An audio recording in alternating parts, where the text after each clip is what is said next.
Hello, hello, hello. Hi. What it do? Welcome to the room, boo boos. What it do, boo boos? How y'all doing? All right. It's time to get real. I just came in here real quick. I want to talk about the situation with the 7-year-old girl who was killed in Chicago and people feeling like the father needs to accept accountability. To the people who feel that way, I want them to understand that by saying that, you are basically co signing gang culture. Welcome to the room. Hold up, let me pull this up on my phone so I can see if I can see what's going on because I can't see right now. How are you? Welcome. Thank you for coming. Hey, Anthony, what it do, boo? Thank you very much, Anthony. I appreciate you. Mwah. So, yes, what I'm talking about is how people have accepted gang culture and don't even realize it. I saw some uppity people saying things like, the little girl who was killed in Chicago, her father needs to accept accountability for his actions. Because what I later on found out today was that he went on to Instagram and apparently they said he urinated on the grave of the ops of his enemy. So when you, as a responsible adult, say that, welcome to the room, hello, greetings, friend. When you say that he deserved to die because he urinated on the grave of his enemy, you're co-signing gang culture as well. So, like, have we been brainwashed? Has Black society, Black culture accepts negativity the same way they have that whole don't snitch thing going on? Hi, Adrian, welcome. Yes, you co-sign that when you say that he got what he deserved for his pissing on his enemy's grave. First of all, the enemy is already dead, right? The grave site is disrespectful, but it's not worth killing someone and going to prison for the rest of your life either. Because keep in mind, when they fertilize the grass, do they not use manure? You know what I'm saying? Like it's dirt. It's the ground. You have to weigh out your options. Your life is not worth more than someone pissing on the dirt. You know about that instant because he videotaped it. But what about the people some people go to the graveyard and hang out? I went to the grave, my mother's grave, and I saw somebody riding a bike through the graveyard for exercise. And when you think about it, there's no one ever there, so it's not a bad idea. But you're co-signing that shit. You're saying that someone deserved to die because they peed outside, basically. And to me, that's not acceptable. I feel like ownership should be on the shooter. Regardless of anything, the shooter's the problem. But being a gang and doing fuck shit will bring bad shit to you regardless of who is with you. Exactly. And the thing about that is, hey, Lonnie, I'm going to try to drop this link and see if that works. Let's see. Here we go. Did I send it? Did it work? See if that works. I don't know. But right. So I feel like, when they say that, he deserved to die. No, these shooters need to be held accountable. Because in the same breath, how many people have died because if you live in the North, you can't go to the South? Or if you live in the East, you can't go to the West. So when you go visit your cousin in the North and you from the South and somebody kill you, they're justified. You should have known better. Because let's remove the little girl from the scenario. Let's say the little girl, hey, Lonnie. Let's say that the little girl was not in the car and the father was killed. Would we then say it's okay, he deserved to die over that act?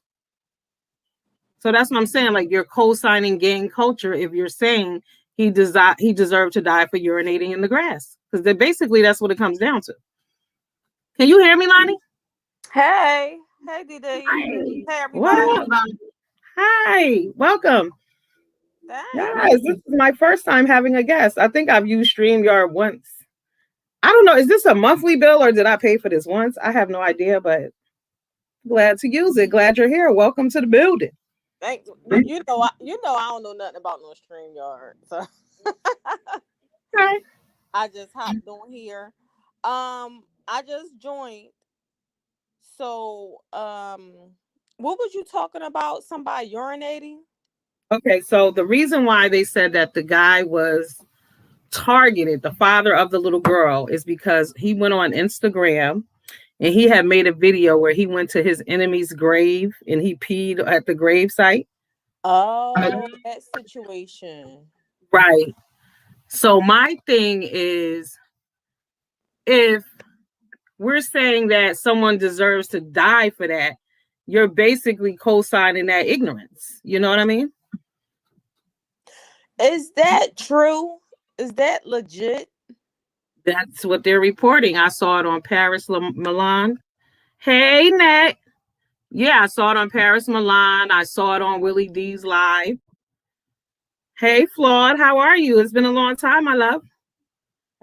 All right. Well, if that's true, and I'm not saying that he deserved to die or nothing like that, but it seems like to me he was in some stuff that he ain't had no business doing, and Right. he had his daughter with him, and she just Well, got pulled up. She right, just but got he didn't when he went. He didn't, he had when he had his daughter, that was at a later time. Like he didn't take her with her when he went there. But for me, I feel like it's a petty reason. He basically peed outside. Okay, yes, it is someone's grave site, but is that worth losing your life to prison and killing someone? No, Because I think you he know what was I mean? doing more stuff than that. I think they trying to say that, but I think he was in some more stuff. Like he killed some people, he did some stuff, plus he did that, and I think it was more than just that. I don't know, because remember that little guy in Philly? He was talking about one street in where was he talking about? He was talking about somewhere in Chicago, and some Philly niggas, some Philly people came and killed him. You see what I'm saying? Yeah, I'm from Philly, and I heard that it was a minute ago, and he wasn't, because it is a 63rd Street in Philly. That's like West Philly. I'm not from West Philly, but I heard it was something more than that. Like, because even though he did the video saying 63rd Street, this, that, I heard he got shot up because of something else. But I seriously forgot about that. But I don't think it was just because he was saying he was from 63rd Street. Hey, can I say something? How y'all doing today? Hi. Now, I've been through Philly and a few other places, and I used to be up there at Allegheny, North Philly. I got family up there. Now, you know how it gets on. I got Now, family there 24th in Allegheny. Okay, I'm from gotcha. 24th in Allegheny. So you already know how I get down there.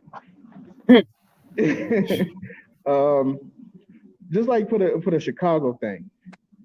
Chicago right now, they killing for pretty much anything. I mean, if you associated in a gang on one of those streets, you got Old Block, you got all these other different streets.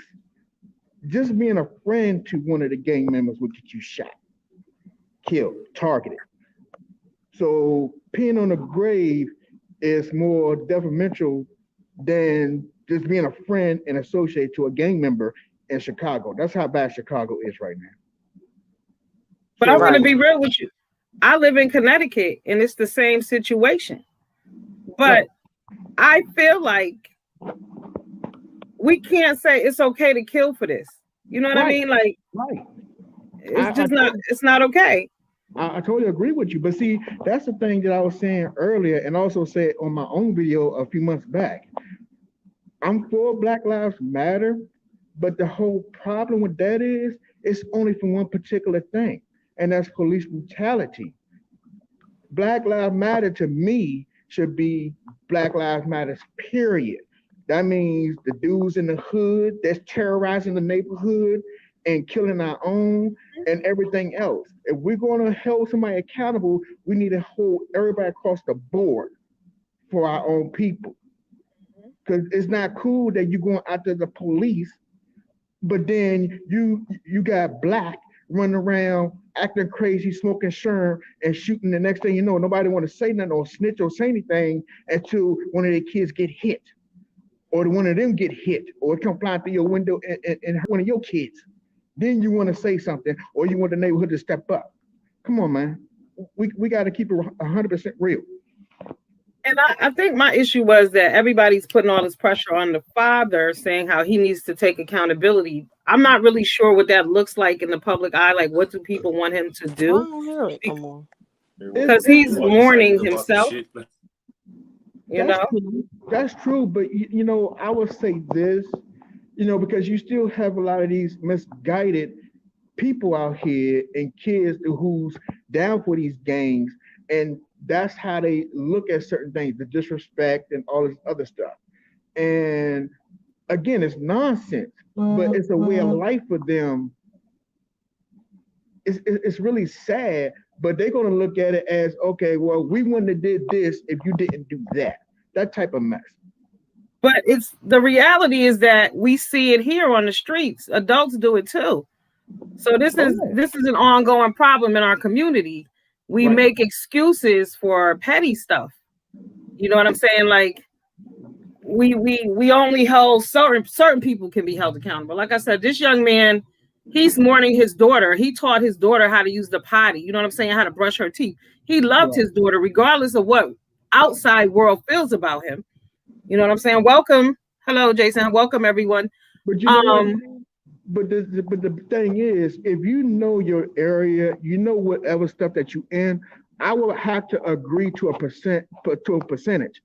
If you know that you're going to do something that's going to piss some people off, that's going to make you come after you, and you set up that chain reaction, then yes, he need to be held accountable. But he should be held accountable for peeing on a grave, peeing on dirt where they use manure anyway to fertilize. If you're going to do it disrespectfully, yes. Okay, but here's the other. Okay, so here's the thing. So when the hood put rules in place, right, and they say that you can't come to the south side because you live on the east side. It has nothing to. You didn't do anything to anybody, but just because you live on a different side of town, right? So when you get caught slipping over there and they murder you because it was disrespectful, did that person deserve it? No. Because there are different levels. I think it's stupid too that you pee on somebody else's grave, you know. Yeah, absolutely. About it, you know, you got people who's not in the gang, and if you spit on somebody's grave, people will knock your block off. I mean, I don't want to agree with it, but it's just. Hey, I'm on line. Stop. Go around, please. Thank you. Okay. This voice. My son get on my nerves so bad. He heard me. Okay. I'm sorry. I heard the end of what you were saying. No, but I just think, you know, as a community, though, we have to take accountability, and we're not. Right. I 1,000%, 1,000,000% agree with you. Yeah, we're not doing that, and that is my problem. Let me see. Hold up. Let me find the link. Okay. Here we go. And thank you for having me on, and I greatly appreciate you all times. You know that. Are my people? You know that. Hold on. Let me see. Hold up, Anthony. 1 sec. Don't go yet. Wait. All right. You know this is my first stream, guard. I'm trying to get this together, Holmes. Hey, I feel special then. Yes. Okay, you guys are my first guest. Absolutely. Yeah. No, but you know that, and see, yeah, I just, you know what, I see it a lot because people are murdered for all kind of silly reasons. Right. You know, people make up reasons, and in our culture, we excuse a lot of nonsense, in my opinion. The same way they'll tell you not to snitch. Right. And that's exactly what I when you had your live earlier, exactly same thing what I was saying just a few minutes ago with the Black Lives Matter. You know, okay, I get it that you going after people who is killing us, but you're not holding up the people in our own neighborhoods, you know, some hoods, some not, but you're not holding up the people who's actually hurting us even more. But really, Black Lives Matter is pretty. See, that's deep because my Black Lives Matter before that organization was formed. You feel me? Like, I didn't need them to tell me that my Black Lives Matter. I didn't need them to tell me that we were being discriminated against. You know what I'm saying? We don't need them to tell us that we need to pour back into our own community individually, because it comes down to a way of thinking, a way of life. You know what I'm saying? And what are we teaching our children? Our children are lost. See, these are it was a 7-year-old girl that was murdered. But how old was the person who murdered her? I think because they caught this person. One of the assailants, they caught him yesterday. He had done a robbery and went on a police chase. I read that today when I left work. So the youth overall is in trouble, period. And it's because of the adults. No respect. They don't have nothing. It's no morals to anything. No morals to the street. No morals to anything. It's go out and get it, and that's it. I mean, you even in Chicago, it's a thing called backdoor.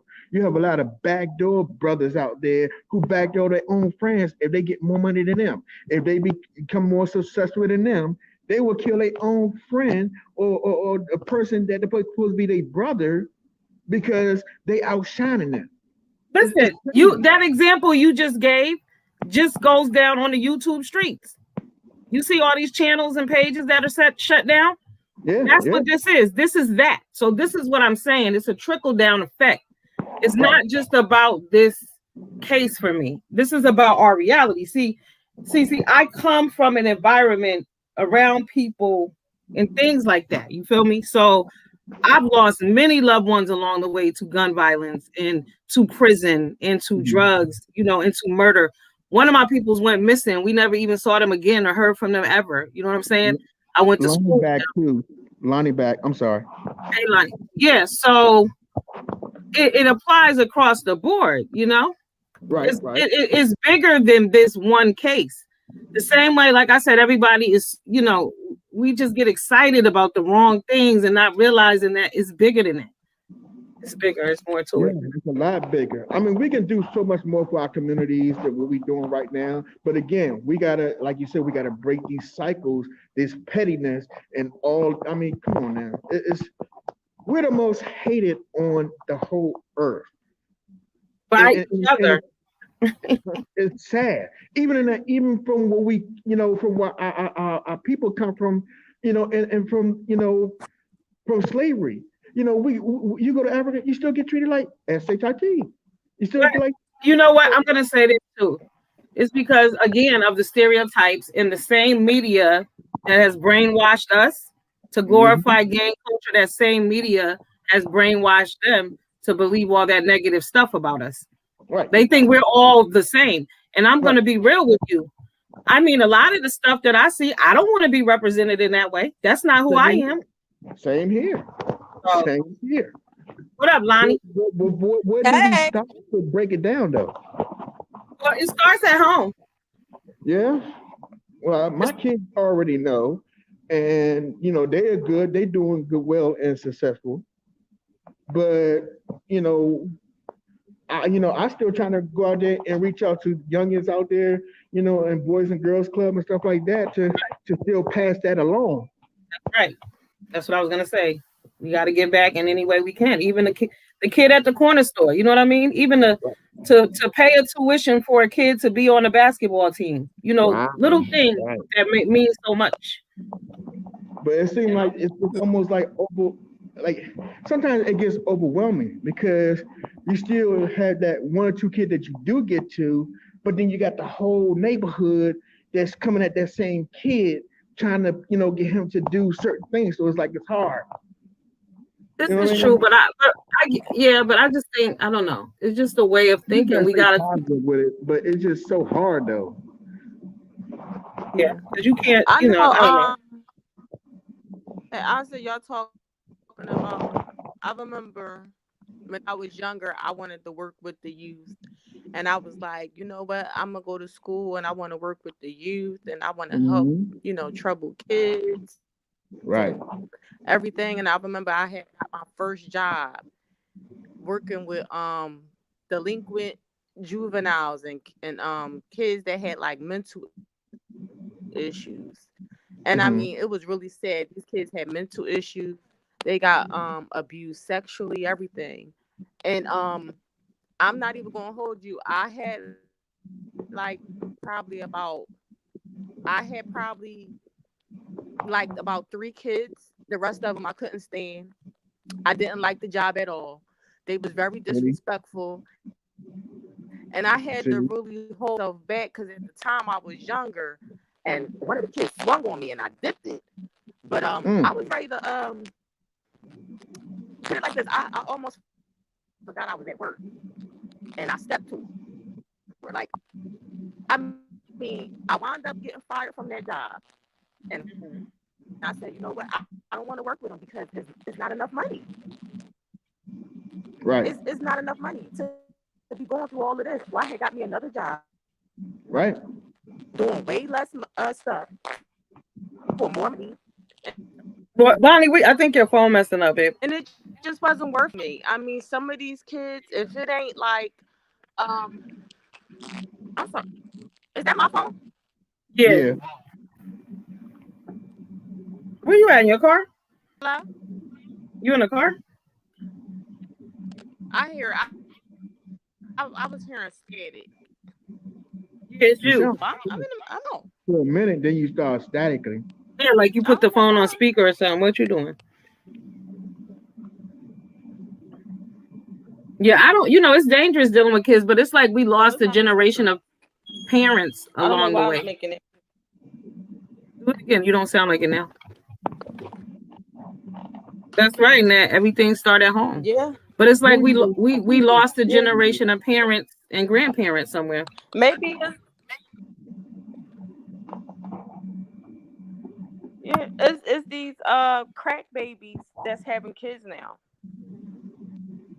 I wouldn't even say that. I would, That's what I think. we can actually see the shift I in think like time.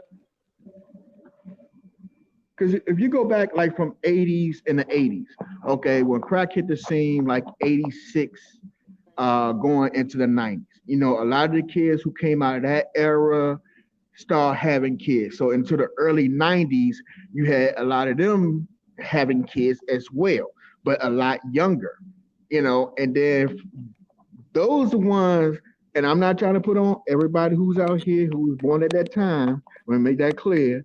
But a lot of them that I have been around is the ones who had kids very young, and then now they're at the age where they're older and adults that the parents and the kids are best friends and going out buddies and all this crazy mess out here, and they just didn't have no morals and nothing. They not teaching their kids nothing because But they was kids they felt when they had them. but see that's that same time too. Like grandparents and great grandparents were raising young children. Yep. The parents was gone; they was on drugs or whatever, and that's that loss. It was a gap there. You know what I'm saying? And we never fill that gap back. It's a lot of people who got caught up in that. Yep. Terrible situation who never recovered. You know what I mean? Like your family, it just trickled down because it is a trickle down effect. But something got to give because these kids are really in danger. Like they're in danger and they're dangerous. Because let's talk about the 15-year-old girl. Unfortunately, technology and government and drugs. Yep, the government took the rights of parent out the household. Because they don't mess with the kid. Y'all notice you yell at your kid and they go to school. They'll send them to your house after school. But let you find out somebody been being beat to death and they did nothing. You know what I mean? So like, are these laws really working? Right. No. And I don't adhere to them laws. Those ain't my laws. Those can't be the laws in my house. They don't pay nothing over here. So sorry. Right. But the 15-year-old girl, that's another tragedy because I'm going to hop in a chat because I keep on hearing this static. I'm gonna come back. Go out and come back. I'm on the chat. Go back and come back. Go out and come back. Okay. Yeah. All right. Yeah, but it's like the 15-year-old girl. Because you got to remember too, like, like shows like Girlfriends used to come on, and A Different World, you know, where we loved each other. And then there was this turn to reality TV where you had basketball wives and fighting and slapping and disrespecting each other and hitting each other in the head with glasses. Like, that became popular. That, and wearing wigs and being loud and being disrespectful. Everything started going really down the toilet bowl. I'm trying to horribly. It was a wrap after that. And it's sad because they thought it was cool to be loud, bougie, all in your face. Because even though if you got money, you still ain't got no intelligence. Come on now. You don't have no scruples. You don't have no respect. Come on. And now. It's crazy because if you pay attention, you see younger and younger. I hated myself to see the little girls with the wigs on and all that extra stuff. They don't need it. Like, we're naturally beautiful. You don't really need to do that, but everybody wants to look like, I don't know, because everybody want to be, all these different women out here that, is putting this stuff out here. There's a time and place for everything. You don't have to wake up like this to go to school and look like you're going to the nightclub. Right. And then with that comes fighting, arguing, disrespecting each other. And everybody jealous. Right. Absolutely. I forgot, everybody jealous now, you know that. But is that, it's a culture. Like, we have allowed that. We opened the door for that. We're saying that that's okay. Right. And that's what they're doing, unfortunately. The same with the gunplay. You know what I'm saying? Like, we've accepted that. We said it's okay. We said that. I don't, it's funny, like, because my kids are not allowed to listen to those videos, and I don't do all that rap music here because it's just too much to edit at times. When they're not of age. When they're a certain age, you can't control that. But some of this stuff, most of this stuff, you shouldn't be letting your kids listen to that because. And another thing that's horrible. But I'm saying, when we came up, it wasn't cool to curse. And you had gangster rappers before NWA. You had rappers who was hard, but guess what? They still threw a message of education. Right, they still threw a message of a message, that, hey, you need to, get your mind together and get yourself together, go to school and to get yourself to a higher place. You know what I mean? They always promote that, regardless of anything, without cursing. I'm a cursor. I'm just not cursing today, but I'm a cursor, just so you know. You know that. But I'm saying that. But I have a message, but I be cursing too. I have a message, but I am a cursor. Yeah. But you product of your environment. I have to release somehow. I don't curse, I don't curse at work or in front of people. Right. Once they're 16-year-old to look 25 years. Some of this 16, you said 16, Nat, let me tell you something, girl. I have seen some people dress their 4-year-olds in ways that I was just like, why? Like, why would you put that on a little girl? Because when we came up, we wore cute little stuff. I have you be hard pressed to find a little girl with some socks on and some matching stuff. That's like you a grandma. They call you old school. It's half shirt and leggings. Well, why are they making wigs for toddlers then? Right. They don't. People do that, I think. I think people just do that. Did you say wigs for toddlers? I'm not playing. Wigs for toddlers. I'm here in the DMV, and there's a whole lot of hair stores around here because I take my daughter, and they got little wigs for little babies. I guess because they little bald head babies. And mama's putting wigs on little babies. You need to videotape that next time you go there because I want to see that. Oh my God. Really? Yeah. See, but why totally can't why against that too? Put wigs a baby? On babies. I mean, or even extensions. Just put the bow, just buy them some little earrings. Right. Put that big old bow, that little head wrap with the bow. The band, the headband. And something. Start growing. Yeah, they hair start growing. Usually the gonna go bald-headed babies regardless of be the ones that have anything. long hair when they get older. It took me out because I was like, "Come on now, are you serious?" My Oh daughter yes. was like, "What in the world?" I And, should have took a and you picture know right what? there. Another thing with little girls, I remember when I was young, if I put my hands on my hip, my Oh mom used to be like, yes. "Get your hands off Right. Even Get your hands off still, your hips." You I was at yeah, you couldn't. I yes. couldn't pose how these little girls be posing and all that No, stuff. I couldn't dare do that. Couldn't no, dare. ma'am. No, ma'am. Nope. Yep. You sit down. You cross your legs. Guess what? I don't even have adult conversations in front of my kids. No, absolutely not. You know, the Uh-uh. parents talk all in front of the kids. The kids know everything that's going on. It's just they just be out of pocket. Yeah. I It's mean, gone too far though. Now it's like, I mean, I'm saddened every day that I look at the news. It's really disturbing because it's a big block. It's a huge age group. Hey, Benj, what's up, boo? Welcome. It's a big block of people.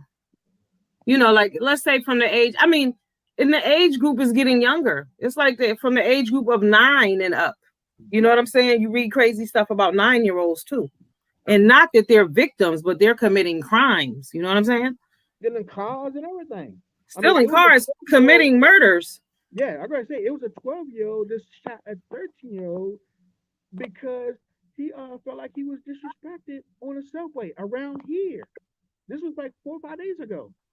Don't you said you live in the DMV? Yeah, All right, so you heard about the little girls who carjacked, was it the Uber driver? yeah, The and old shot. man and killed him? No, I heard about the one that the one crashed into a road rage and they crashed into another person, and then the girl got out the car and shot the other driver and drove off. And they still looking for her. What? Yeah, Oh my God. that was last week too. And then no, it's just too much. I'm telling you, my problem is that too many children, too many babies who have nothing to do with nothing. So back to blaming the father for, peeing on that grave, because for me it's not worth losing a life or taking a life. But then you have a lady whose son was murdered because of a road rage incident. You know what I'm saying? Like, you can't respond to someone in traffic. So is it her fault? What up, underrated? Welcome, babe. How you doing, boo? Yeah, is that her fault? Like, if we're gonna blame the parents for it, because that's what I'm saying, is either the shooters are responsible. Because on a bad day, anybody could be having a bad day. Does it make it right? Right. I ain't gonna lie. Now I do have road rage, but I don't jump in my car and act like a hooligan.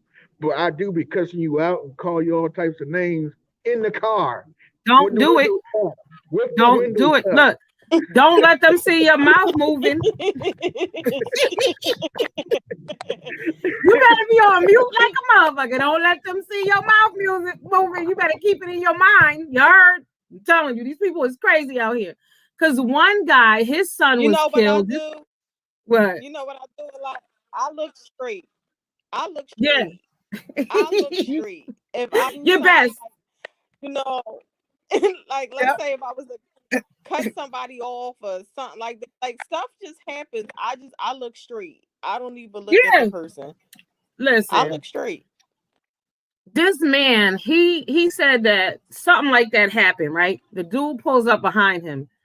He rolls down the window because he said the dude was like following him aggressively. And he said to the dude, "I got my son in the car, yo, back off." He pulls off. The dude still pulls up on the side of him, shoot into the car, and kill the little boy. So this is what I'm saying. We gotta hold the shooters accountable. There is no excuse for any of this shit. I don't care what grave he peed on. He could have peed on my mama grave. Absolutely not. It's not worth you dying for. Absolutely not. Because it's dirt. The person that you say you disrespecting is already dead. Why am I going to kill you and then kill myself in the process? Because I'm not going to prison for that. So we can't keep like, okay, well, they did that, so that's okay. No. Mm-mm. That's not okay. Because these kids are killing each other over nothing. Right. Nothing. Things that really do not matter. Right. Right. There's no coming back from it. Like, how do you come back from that? That's the thing they don't understand. I mean, my hands are still scarred up because I used to like to fight all the time. I used to love fighting. But Because I whoop nobody ass today. I know that. huh? You can't beat nobody up nowadays. No, everybody want to shoot. Yeah. That's the thing. You know, I love a good game of hot lead ping pong too, but you know, it's got to be the right reason. Right, because they'll still lock you up too. People are under this impression that they got this gun, and since I got a license, that I'm automatically off the hook. No, you're not. No. Even when you got a license, they still lock you up and settle, sort everything out. And if you're good, then they let you go. Yeah, that people get mad over nonsense. I'm telling you. I've seen people. Remember Suki Hana went to that dude's grave and was twerking all over the grave. Remember that? People was hated with her. Right.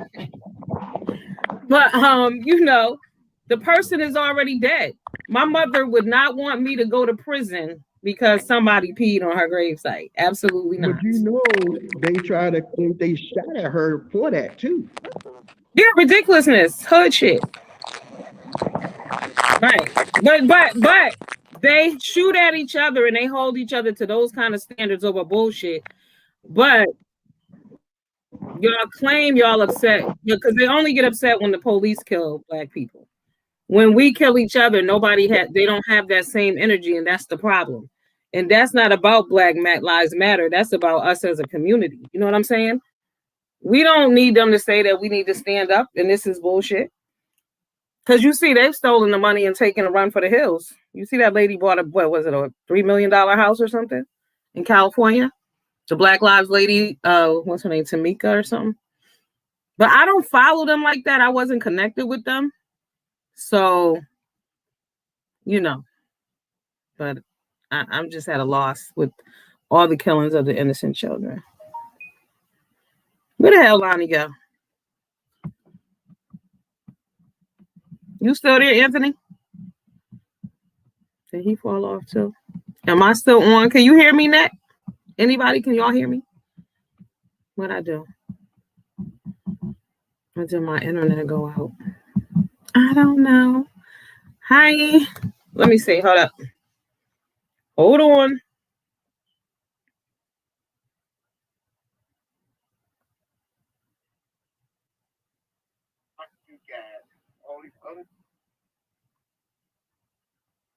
Oh, okay, Ben, jump on. All right. Yeah. So, okay, so the girl with the knife, I just wanted to switch that scenario out as well, too, because, people are saying that, the officer shot her 4 times. It's a semi-automatic. From what I understand, it just pops off like that. Pop, pop, pop, pop, pop. But my thing is, let's reverse all that. Let's say it was a young man, 15-year-old man, standing over a woman with a knife. What would they have expected to happen? People keep asking the question about, well, couldn't they have shot her in the leg or couldn't they have shot her in the arm? As though they don't understand that these people are trained to kill. But when they shoot people in the hood, when hood people shoot hood people, they don't shoot they don't shoot you in the ankle really either. They kill. So I don't know why we don't understand that people shoot to kill. Anybody with a gun is taught to shoot to kill. Okay, so, again, we have expectations of people who, on one hand, we say don't have any love for us, but on the flip side, we expect them to have understanding and kindness towards us. Now, one night I was out, it was about 3:45 in the morning, and I saw this dude I know, but it was a bunch of police officers. They had him around the car, and they were scared. I could see the fear in them, but then when I looked at them, I thought about it. I said, yo, these are just average people. They just want a damn pension. Like they are normal, just like me and you. I don't know what I would do in that situation. And everybody always saying what they would do. I'm telling you, when shit pop off, you don't know. You don't know. One night I was out, shots started going off. It was like Beirut out that bitch. I froze. Some guy ran by me and grabbed me by my arm and said, run. And that's what I did. You know what I mean? Like, hello, you don't know. Another time I was going across this bridge. I was like, why? Where are these group of kids coming from? It was like 8 kids or whatever, but they was trying to get in this car. So the person in the car with me was like, pull off, but something told me not to move my car because we were like on this bridge. I could have went around, but it's a good thing I didn't, because as soon as I said, nah, fuck that, I'm not moving, undercover came around, and this dude, and it was a plain clothes, a white dude, jumped out of a pickup truck with a big ass 9mm, scared the shit out of me, put the gun on one of the kids' head, but they had just done some shit that I didn't know about. You know what I mean? It's like, it's just wild out here in these streets. We got a lot going on. Again, I didn't even think about that. And that was a lot of children. And when I saw that white man with that gun, that's what I'm saying. You don't know what you're going to do. I was like, oh, shit. What is really good? Because I didn't know he was an officer until the rest of the squad pulled up behind him with their sirens and shit blowing. I'm thinking this is just some random ass white man and maybe they robbed this man or something happened. I don't know. But when somebody got a gun on your ass, you don't know what you're going to do. I told y'all day before yesterday, that motherfucker pulled a gun on me on the slick. And my friend at work was like, girl, I would have screamed. I would have let everybody know. No, ma'am. I would have got shot. Don't be fooled. Hey, Hassan, my love. Welcome. Thank you. Did he sum up the argument that 15-year-old killed 2 people at a protest and was taken in alive? You know, the comparison, Hassan, you have a good day, a good night, my love, and a nice weekend. The comparison are too much for me, Benj. I can't handle it. We keep bringing up the white people who are being brought in peacefully. What are we talking about? What are we talking about here? Really? What are we talking about? Mm-hmm. Has it ever been safe for us? Have, in your adult life, in your whole entire life, has it ever been safe for us? Have we ever gotten the same treatment at the police station? I mean, don't get me wrong. Everybody's not going through that situation, but we all know that it is a possibility. Your goal in life is to not have any interaction with the police, period. But again, oh, that's all right, Anthony. I'm glad you came back. The police. Okay, so I was talking to this white lady at my job, and y'all know I keep it 1,000 with anybody. I don't give a shit who you are. It is what it is. I'm gonna tell you what I think. So we was talking about religion. What up, bae? How you doing? I seen Pretty T. Happy birthday. You look pretty, T. Happy birthday. And I told the lady, we were talking about religion, and then because there's another girl that goes there, she's Kojic, you know, so they on some other shit. So I said to the lady that we were talking about, what you call it, confession. And I said, confession was created for them child molesters so they could feel better at the end of the day about what they did. Because some people truly believe that because you said you're sorry, that it fucking matters. Sorry ain't ever did shit for me. I don't know about you.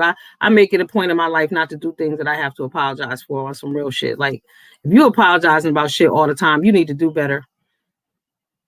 You really need to do better. So that Catholic Church is a big part of America. It's a big part of culture throughout the world. Actually, you know, they have the Vatican. They're all over the world.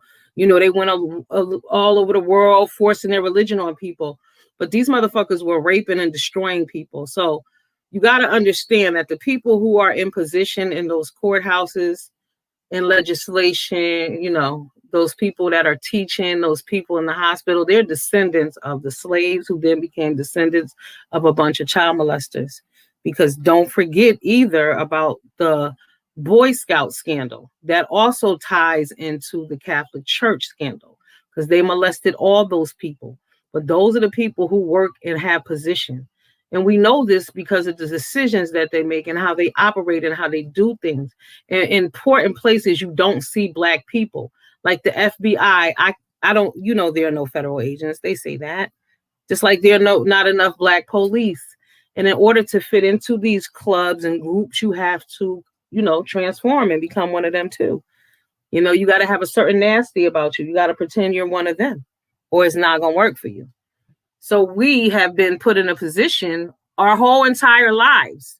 So for somebody in 2021 to tell me that we don't get the same treatment as black people, what the fuck are you really saying? Because the other issue, it goes back to what I said about us glorifying gang culture. When we said that man deserved to die because he peed on somebody's grave that was already dead in the cemetery where we don't own the shit, and they fertilize the ground with manure anyway, right? Hey, Sean, welcome, Bill. So you're co-signing bullshit again. We continue to do this over and over when we say that certain things are okay. It's not okay. Damn, I gotta stop reading the chat because I was gonna make a point. I forgot what it was. Damn.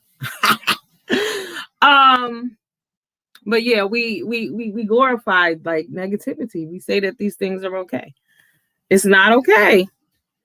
It is not okay. Oh, okay, here we go. So we always say that the white person, they were taken into custody and they made it in okay, and they didn't get the same treatment we got. We already know this over and over and over, time and time again. But some of the shit that people are doing, it's not that I would like to see them fucked up. Never mind they made it in safe. No, I want them to get that same treatment, beat their ass if that's the case. But we don't get the same treatment, and we know that. We shouldn't even expect that. That's why we know when we call them, it is a risk. There's a way to handle the police. You can't even speak to them in an aggressive tone. I'm speaking to you now, and people deem me, non-black people think I'm being aggressive. Even I could be talking to someone about something passionately. Y'all know how my voice raises. Y'all talk to me. People would think I'm being aggressive with them. And I'm just saying, hey, hi, J Truth, welcome. Yeah, so we got to be very careful out there. But why do we have the same expectations? What makes us believe in 2021 that I mean, I don't even know why that's coming up. That shouldn't even be a comparison, really. What are we comparing this shit to? These people have been hating us our whole damn existence. And no, not all white people, but I just have to my voice is deep, Lonnie. Okay. Yeah, so but that's just what it's been.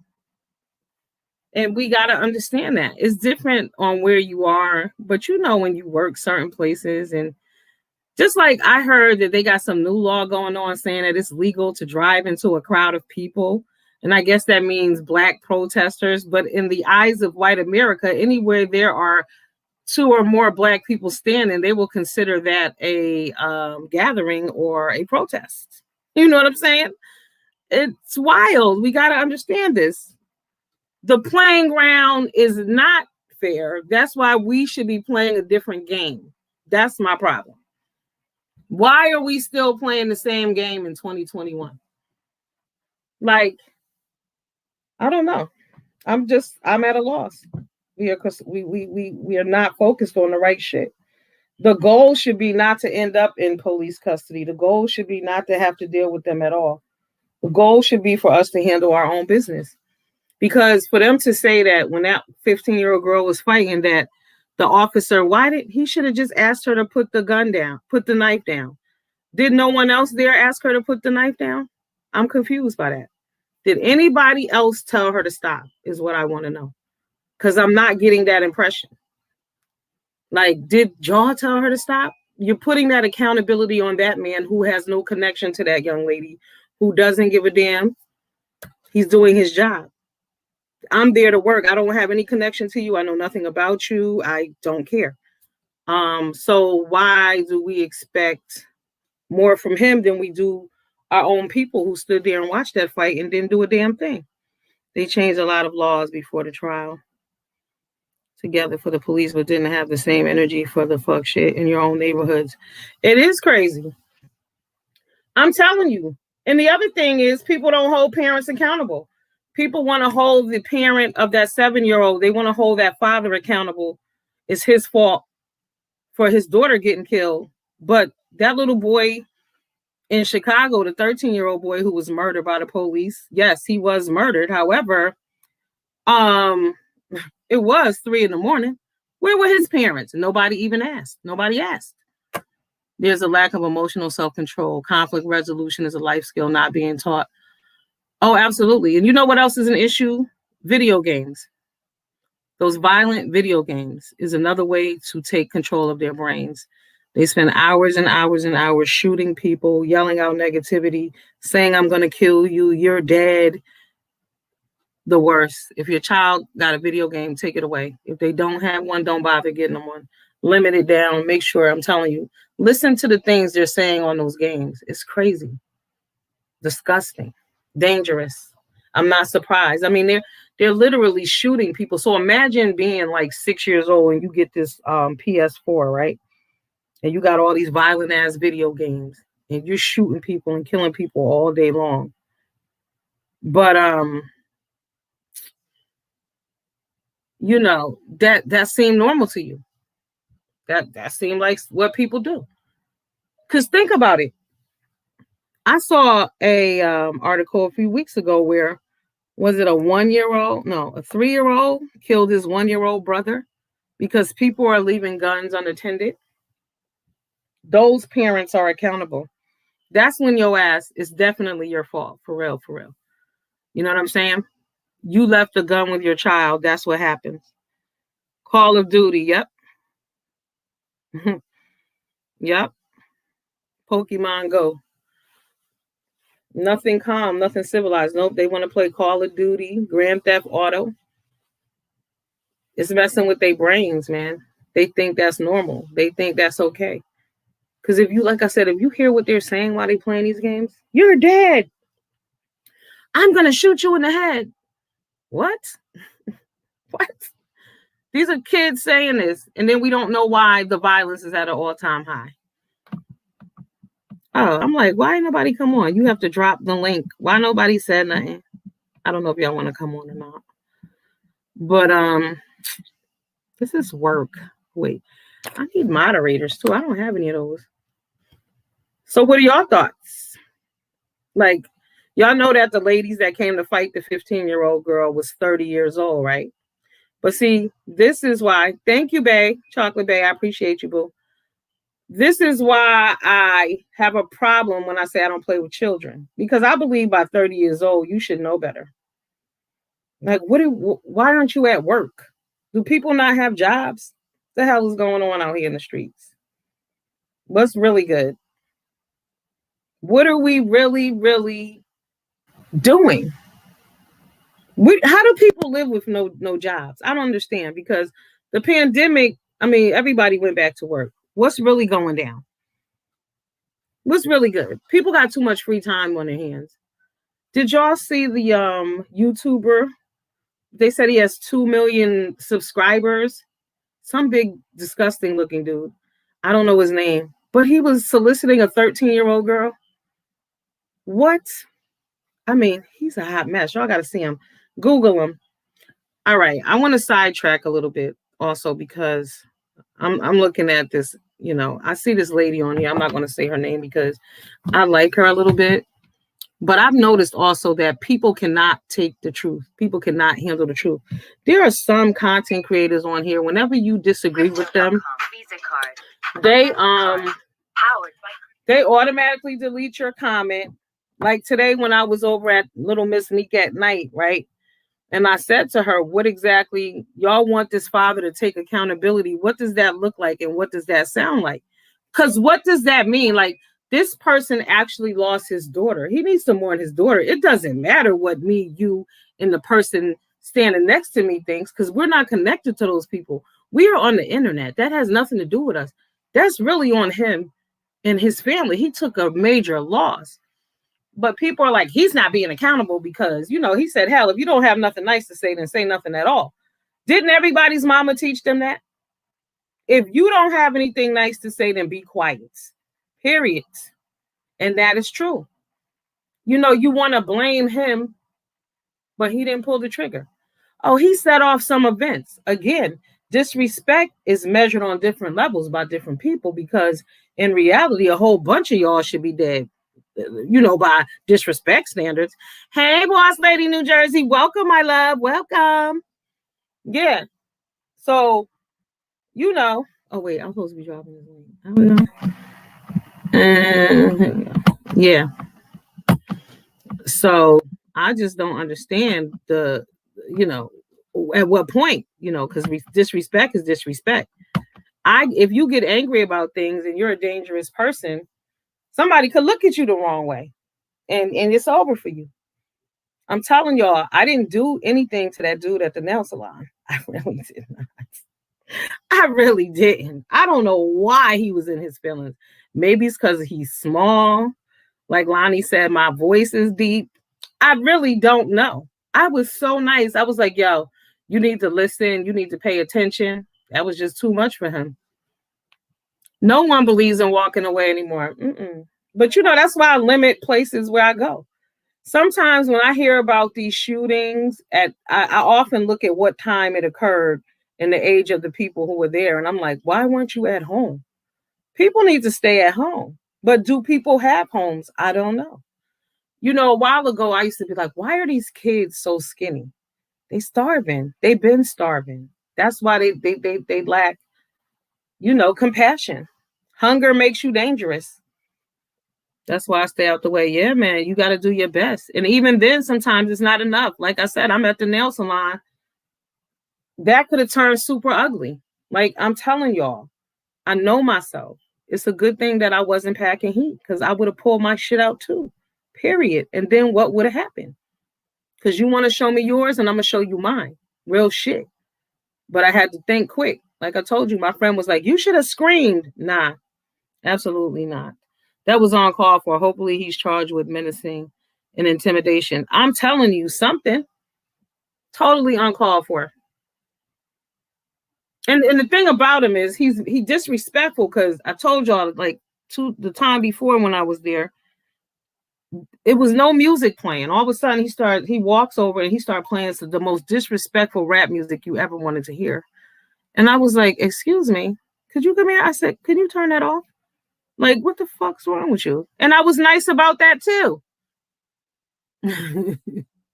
I was nice about that too. But he probably doesn't appreciate me being a Black person, saying anything to him. It's got to be more to this because what was your deal? And then when he bent down and put the gun on the floor in front of me, you know what I mean? I'm just looking at this dude like, are you fucking kidding me? For real? I mean, I'm not even gonna be real, being real with y'all. Like, in my opinion, I feel like all Black people have PTSD. We have all experienced something, seen something. Because even if you just watch that George Floyd murder, you have PTSD from that. I got PTSD from 9/11, just growing up, all kind of shit. You know what I mean? It is what it is. But we Black in America, we won't acknowledge mental illness at all. This is a huge problem that's going on in our community and always has been. And now it's out of control because there are just so many different forms and so many different versions. And some people don't look crazy. Like you got men killing their whole families. You heard about the young girl on her birthday. The father went there and killed her family and himself. No, he killed everybody and then himself, but he let her live. What? So now she's the walking dead. Understand? Now her life is affected. Now she may end up on crack or something horrible. We pray for her well-being, but where does that leave her? What's going to happen to her? Yeah, things are totally worse, man. I'm telling you. This shit is out of control. There's a lot going on. There was a murder in Bridgeport. I forget, but it was when they solved the case, the way they wrapped it all up, it came down to somebody robbed a sneaker store, right? They claimed they was trying to rob some sneakers, but they came up with a brick of cocaine, right? Now, damn well they went there for the cocaine. Anyhow. So the dudes who stole the shit didn't give it back. But instead of them, they couldn't find the dude who took it. So they went to his cousin's barbershop and killed the cousin who had nothing to do with the shit, who didn't know what was going on. Nothing. So again, yes, the cousin set this shit in motion, but the cousin should have been the one who caught that bullet. That barbershop owner had nothing to do with that. At the end of the day, the shooter is still accountable because you didn't get your shit right. Like, what are you doing? And he killed somebody else at the barbershop that was innocent. And that's another dangerous place for black people, the barbershop. And it always has been. I don't know how many murders y'all know about at the barbershop, but you know, they're significant. They happen often and all the time. You can't go there. I mean, even when I used to be in the braiding spot, but I said, these Africans, they got something out there in the back. Ain't nobody coming up in here with that bullshit. But when you're at the hair salon, you're in danger. When you're at the nail salon, you're in danger. When you're in Walmart, your ass is in danger. When I'm in the Walmart, man, I was in the Walmart the other day. I'm going to tell you the truth. I was chilling. I was like walking through, looking at shit. And then the light bulb went off and said, if you don't get your ass out this Walmart right now, what's wrong with you? Because they popping off everywhere. It's bound to happen in a city near you. You already know. And like I said, I've been in a shooting like that before. That ain't no new shit to me. That's what it is. I have been in more than one. That gunplay is real. So I knew not to scream in that dude's face. Are you crazy? He got a fucking gun. If I scream, he might shoot me. If I flail at this motherfucker, because mind you, I don't have a gun and I don't have one a bulletproof. So I gotta stay in my motherfucking lane.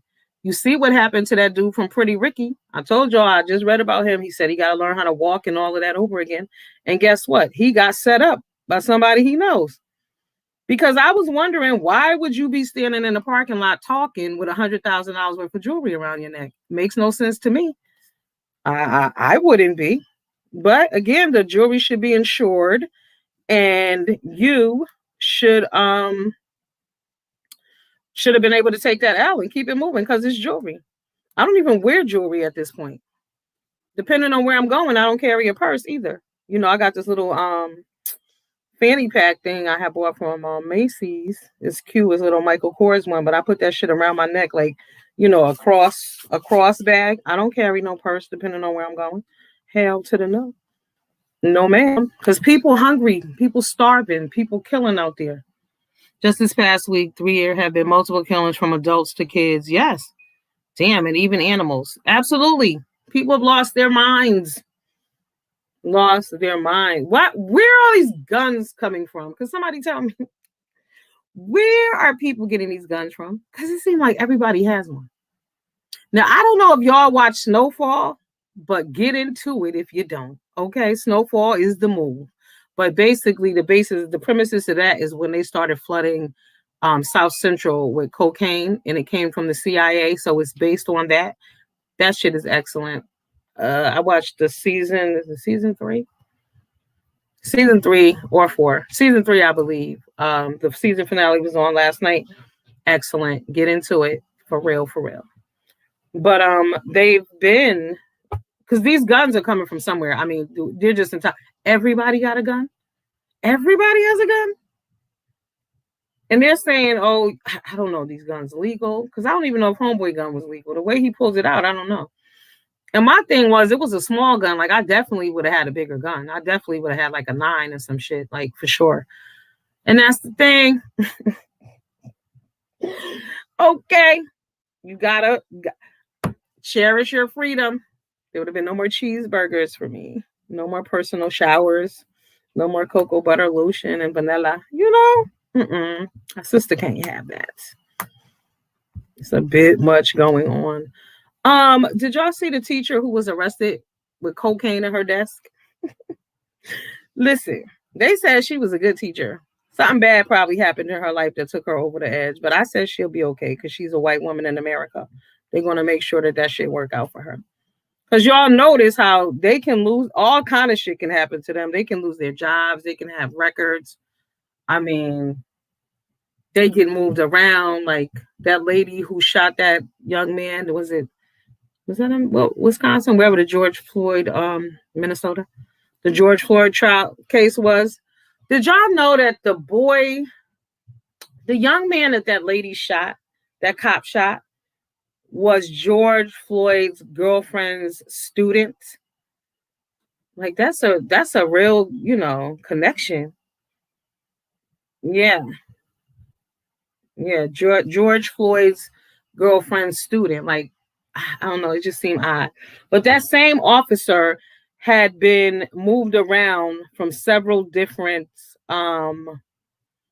oh my God, wait a minute. Hold the fuck up. Yeah, that lady had been moved around from several different precincts. Wait a minute, y'all. I didn't read this right the first time. The cocaine teacher was a kindergarten teacher. Lord have mercy. Virginia kindergarten teacher arrested at school after cocaine found in her desk. Oh my God. Teacher was arrested Wednesday at a school after police found cocaine in her desk. Students were at recess when Sybil Billy, 46, was arrested at Lakeview Elementary School. An administrator called the Colonial Heights school resource officer about possible drugs. I wonder, did they see her sniffing at her desk? My goodness, probably. What a shame. But like I said, she'll be okay. She'll be all right. I ain't gonna worry about her. She'll be good to go because these things work out for them. You know what I mean? They put a felony on your record, you know, like they changed the marijuana laws. Are y'all going to reverse people records, people who haven't been able to get jobs and do all kind of things because of a silly ass record? Come on, man. Not cool. Okay, yeah, this one. North Carolina boy 7 shot and killed in possible road rage incident. Again, where are these people getting all these guns? And they seem to be mentally ill people who have these guns. Where are they buying them? They're coming from somewhere. Did y'all hear about this? This was crazy. Okay. So a Brooklyn mom, 52, never saw the killer ex-girlfriend who ran up from behind and shot her at close range. A 50-year-old woman died. Another woman shot her in the head during a clash on a Brooklyn street corner.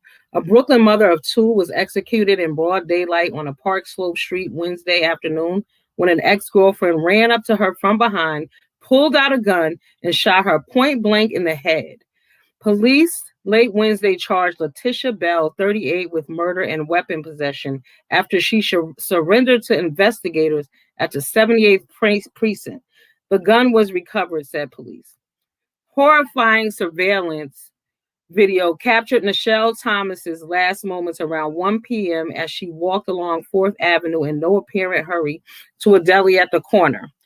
All the while, Thomas, the mother of an adult daughter and son, was stalked by her determined killer.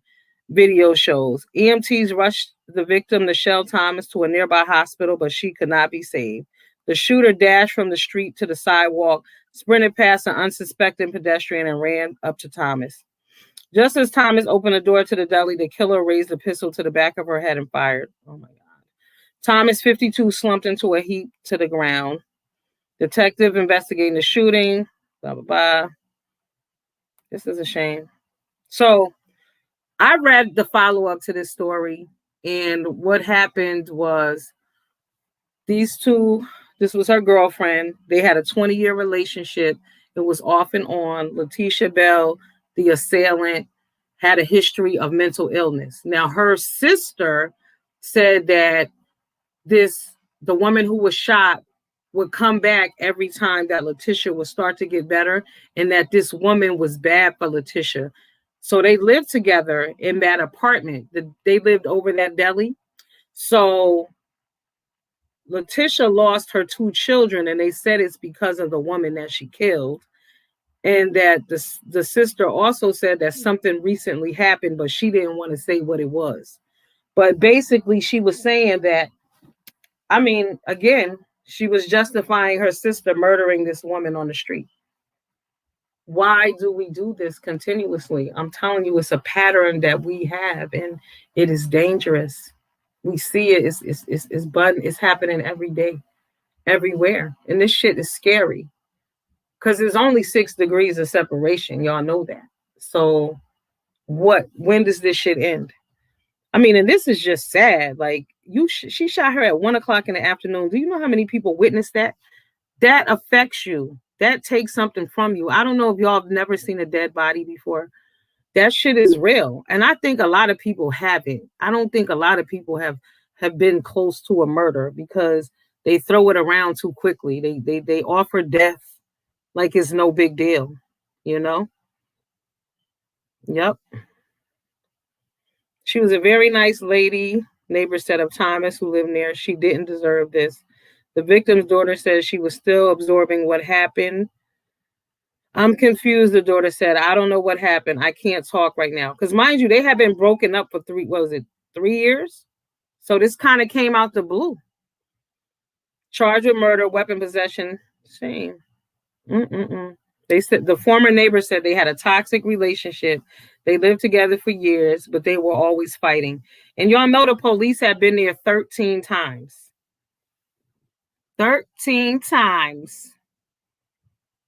Yeah, probably psychosis. Oh, it's demonic, honey. Let me tell you something. I don't even watch. I don't go around. I don't bother with. I don't make excuses. Welcome, the real, the only Miss Outspoken. How you doing, love? Yeah, I don't make excuses for people. I don't do it. If you come across me and you want some bullshit, I run. I don't even bother. Oh, they could be. I don't care. It doesn't matter to me. It's not worth your life. I saw a young woman. Here she go, right here. Family of missing mom speaks after the fiance was arrested. Now, this woman, beautiful, was with some scumbag dude. They lived in Georgia. He didn't deserve her or whatever. But she went missing. He did a press conference. Obviously, he was not connected. He didn't give a damn. And everybody picked up on it around them.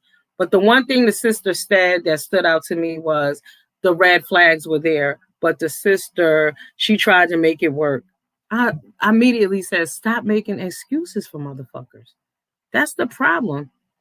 Y'all are out here. It's like people are on a mission and they want to, they could be the worst person in the world, but they're like, oh, I can see the good in them. I could change them. Hell no, you can't. Oh, God. It was the young girl who did it, Boss Lady, New Jersey. She said a young girl killed her newborn twins 2 days ago in New York. I saw that. But what I said, I thought maybe she had been molested and her molester did it. Oh, my God. I wonder who got her pregnant. We need to find that out. Why did she kill them babies? Yeah, and they won't get treatment. Yep. Always making excuses. Always. But this young lady lost her life, man. And mind you, the woman is still missing and she has a child. But then you read stories about men killing women. So it's like when we make excuses for people saying, well, he shouldn't have peed on her grave. Okay, how many of y'all have broken up with somebody and shit got ugly and you did something that, you probably ain't proud.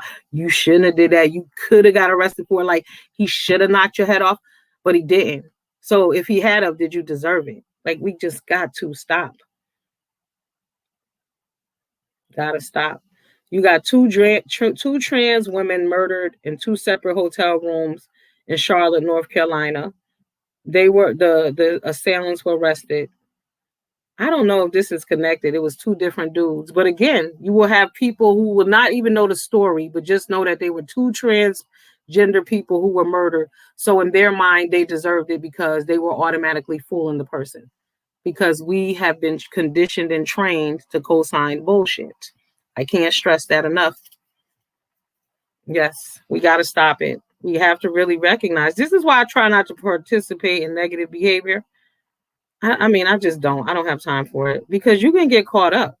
And there's a pack mentality that'll get you locked up or killed. 9 children shot at a Louisiana birthday party. 2 still hospitalized. It's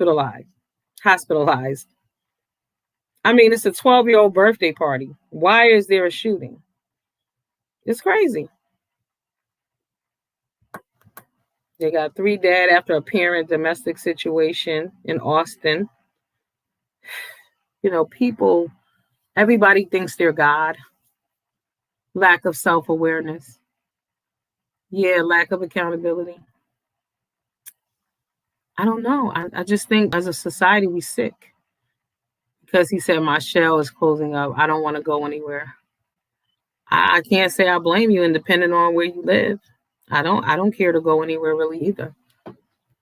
Because you got COVID and then you got crazy, It's a lot going on out there. You gotta stay away from. I don't get it. I just, like I said, but I honestly believe the video games, people starving, people not working, because everybody's on some get rich quick shit too. Y'all know that. Everybody wants to be Insta famous and Insta rich, Instagram famous and Instagram rich.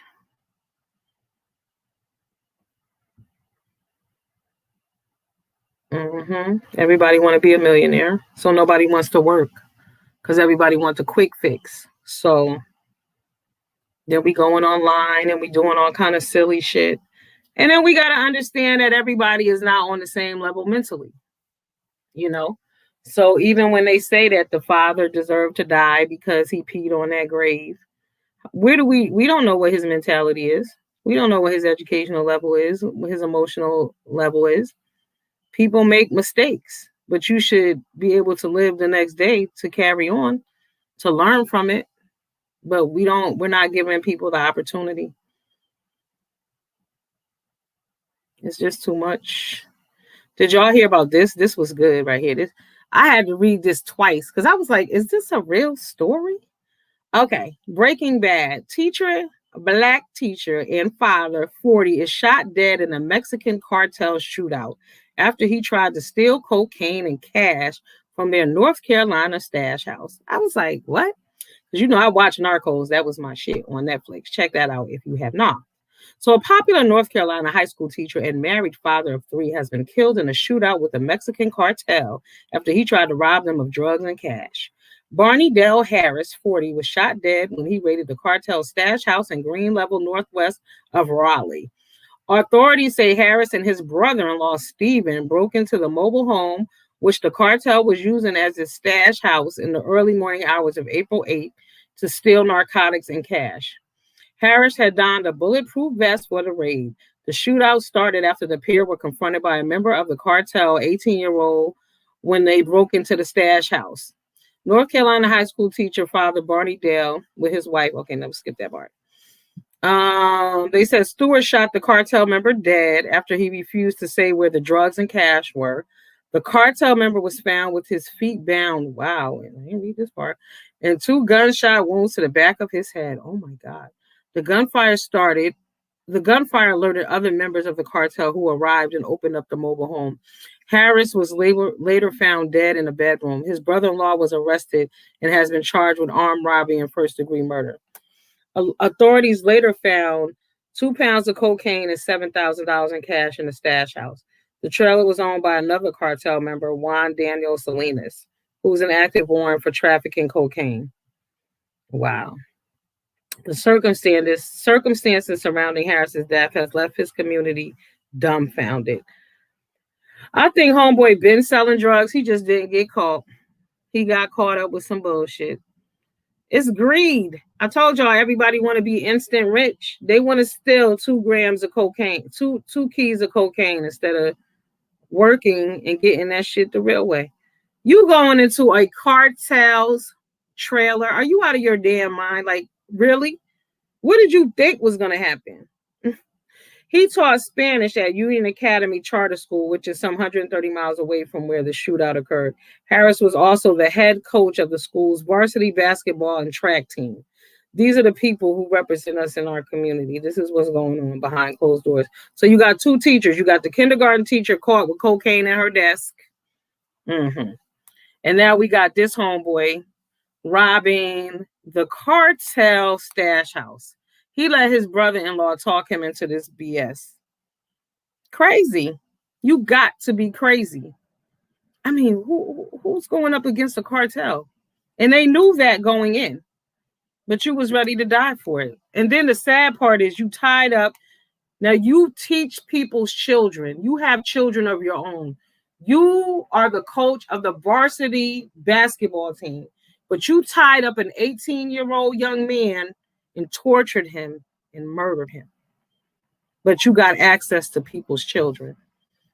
Now, that's who needs to be held accountable. And he was. See, he was held accountable for his actions right away. I don't know what made them think there wasn't backup on the way.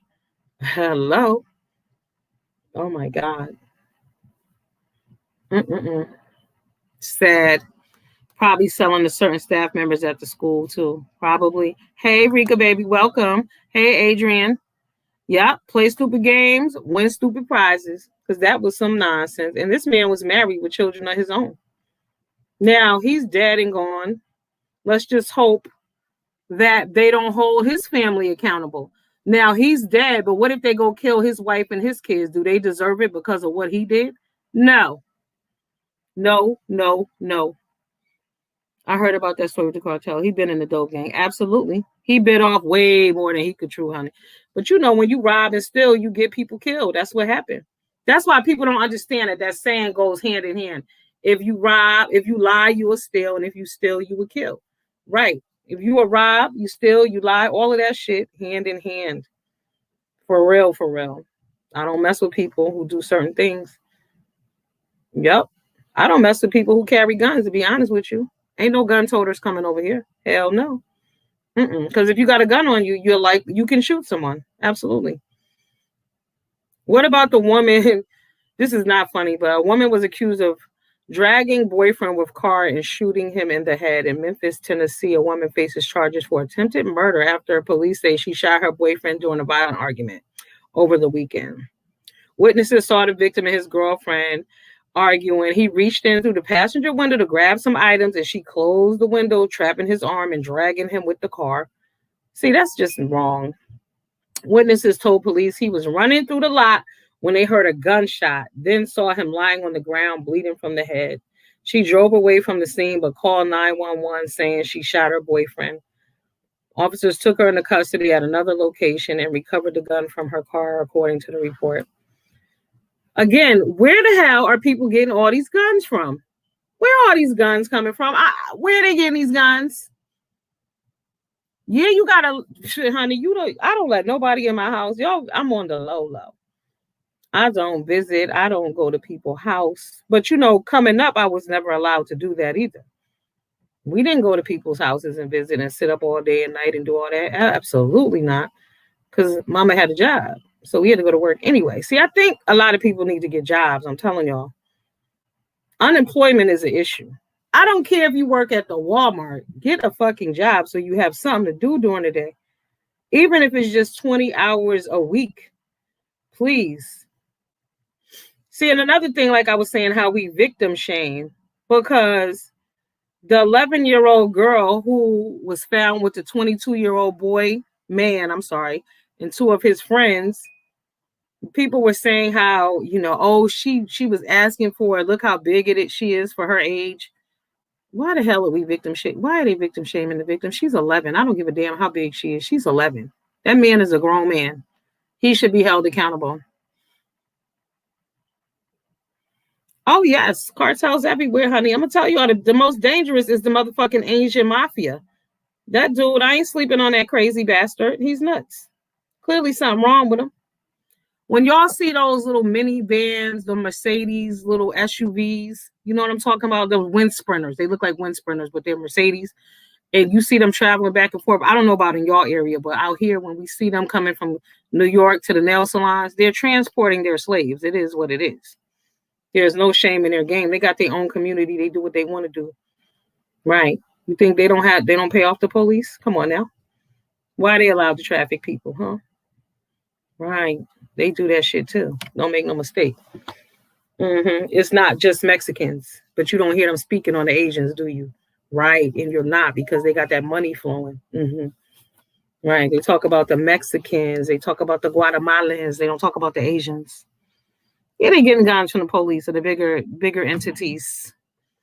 Because I'm telling you, how? Where's everybody got a gun? Did y'all hear about the boy who was killed at his school today? I believe he was killed at his school. They said that the mother called the police on this young man. I caught half of it. Go to Paris Milan. If y'all like, Paris Milan is for the empowerment of young women. She is here for the Black girls. Please go check her out.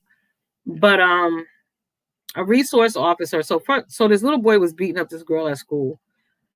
He had a 9mm on him. The police came in because the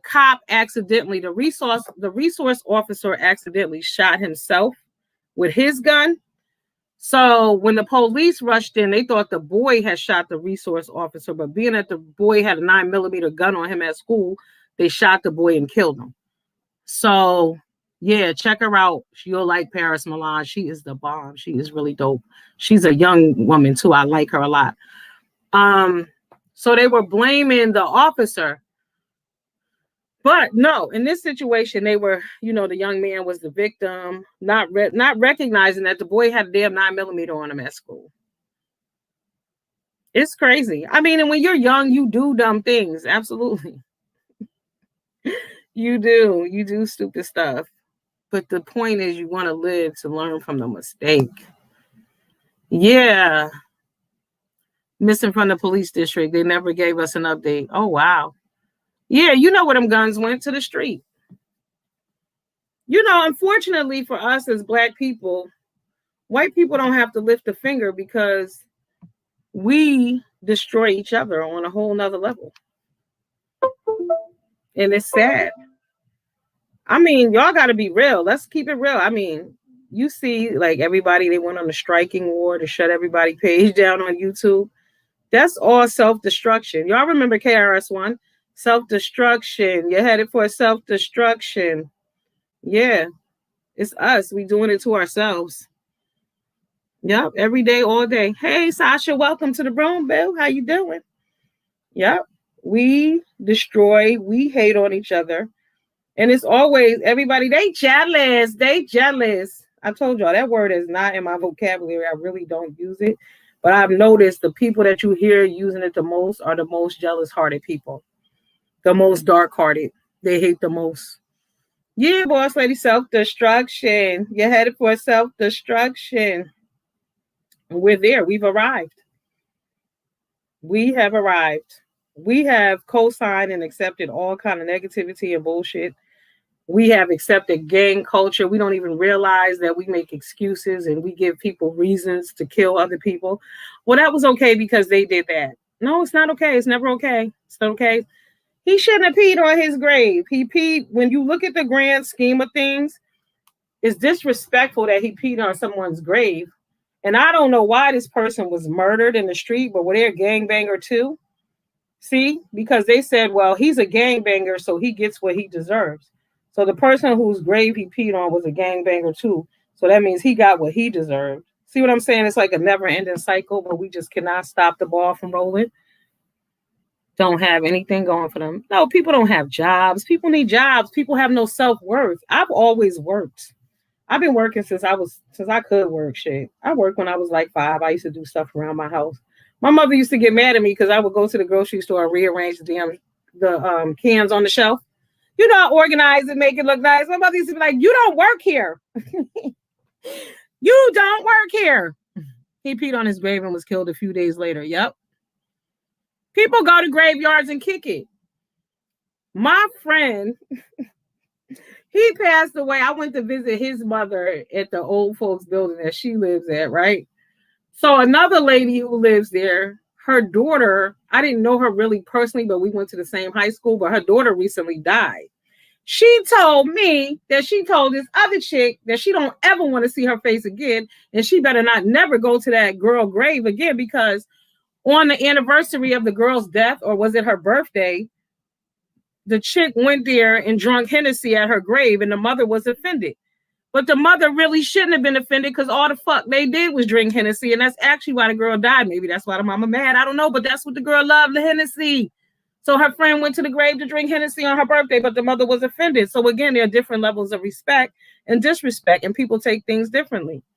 The girl ain't mean to her no harm. I see a lot and say a little. That's the best. Yeah. Yeah. Remember that Tyshawn case in Chicago? I don't remember. I don't know that one. Yeah. All because of gangs, but all of that. The King Von killing, all of that shit is all gang related. It's all a vicious circle. Yeah, I was at my mom's grave 2 weeks ago. Absolutely. But I'm going to tell you right now, if one of my enemies went to my mother's grave and peed on it, my mother would not expect me to go out and murder anybody over it. Absolutely not. And I wouldn't do that because it's dirt. My mother's not there. My memories with my mother are wonderful. So I don't need to avenge her death over some bullshit. Some people who didn't know her. I remember when I was a little kid, you know how people used to talk about your mother? My mother was like, don't you ever get mad about nobody talking about me. They don't know me. And I don't know them. And that was the end of that. Fuck what people say. You know what I'm saying? Don't put your hands on me. Did they put their hands on you? No. Don't worry about it. Keep it pushing.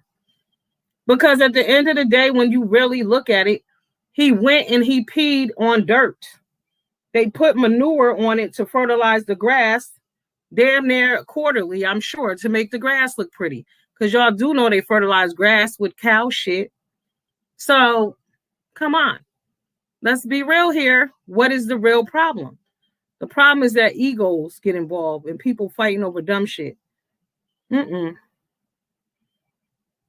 Children taking about my mom and still don't. Exactly. My mama doesn't give a damn about you. My mama's a cold diva. And so am I. I don't give a damn about people talking about me, really. But now I don't like, and I didn't like the disrespectful shit that they do on YouTube. That from grown people. It is people like, you shouldn't get mad. Like I heard a lady say today that when they come to the beef sector, they expect to see pictures up of people. They expect this kind of negativity. And I'm just sad that grown people feed into that. That's why I don't associate with it, because I don't expect that. I expect more from people. I expect people to be adults. When I was in first grade, I didn't expect that shit from people. I'll beat a bitch up in first grade for something like that. Yes, and cuss you out. I did cuss. I told you I was born cussing. I'm a cursor. It is what it is. I try to behave, but it is what it is. But no, we're not gonna do that. That shit ain't okay. It's antagonizing people, antagonizing. You know, when I get antagonized to a certain point, I react. I respond. It is what it is. People like, oh, but I got to be the bigger person. I shouldn't do that. See, in that sense, you're wrong. Tyshawn was 9 years old. Okay, lured in the alley by someone who knew the basketball. Yeah, rival of his dad. Right. And they try to blame the father for that too. And he wasn't there. See what I'm saying? Instead of blaming the shooter, blame the shooters. I'm a cursor too. Okay, boss lady, we'll cuss in a minute. Hello. Yeah, a lot of things are disrespectful, but you can't kill people for every disrespectful thing they do. Is your life worth? Are you willing to go to prison because somebody else is an idiot? You got to ask yourself. You got to pick your battles wisely. That was, you know, we had little sayings and mantras coming up too. Pick your battles wisely. You know, where there's a cause, there's an effect. Highway to heaven. Or what is it? Highway to heaven, or, you know, stairway to heaven or highway to hell. You choose which one you want to take. You know what I mean? It's up to you. It's your life. What you going to do with it? You can't let somebody else's ignorance dictate where you end up tomorrow. You know what I'm saying? Like I said, had I had a gun, I would probably shot that motherfucker at the nail salon. And where would I be today? In prison. And then if he shot me back, I might be dead. That's a choice I would have had to make. Was it worth it? No. I'm here to tell you about it today.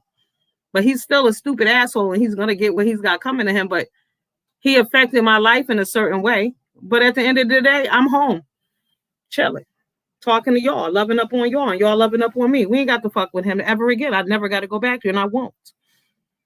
Yeah. Yeah, all the news is heartbreaking. I'm telling y'all, it's not just Chicago. They want y'all to believe it's just Chicago. I live in Connecticut. I'm telling you, shit is real everywhere. Believe me when I tell you it's real. Just like police brutality happens. Yes, one of my friends' son was recently killed. He died at the police station. You can hear the officers on tape laughing. It is what it is. Karma will take care of them all. Yes. But, you know, people are saying that the young man who peed on the grave, he shouldn't want his the assailants captured because he was wrong for peeing in dirt. Get the fuck out of here. You got to be kidding me. You got to be kidding me.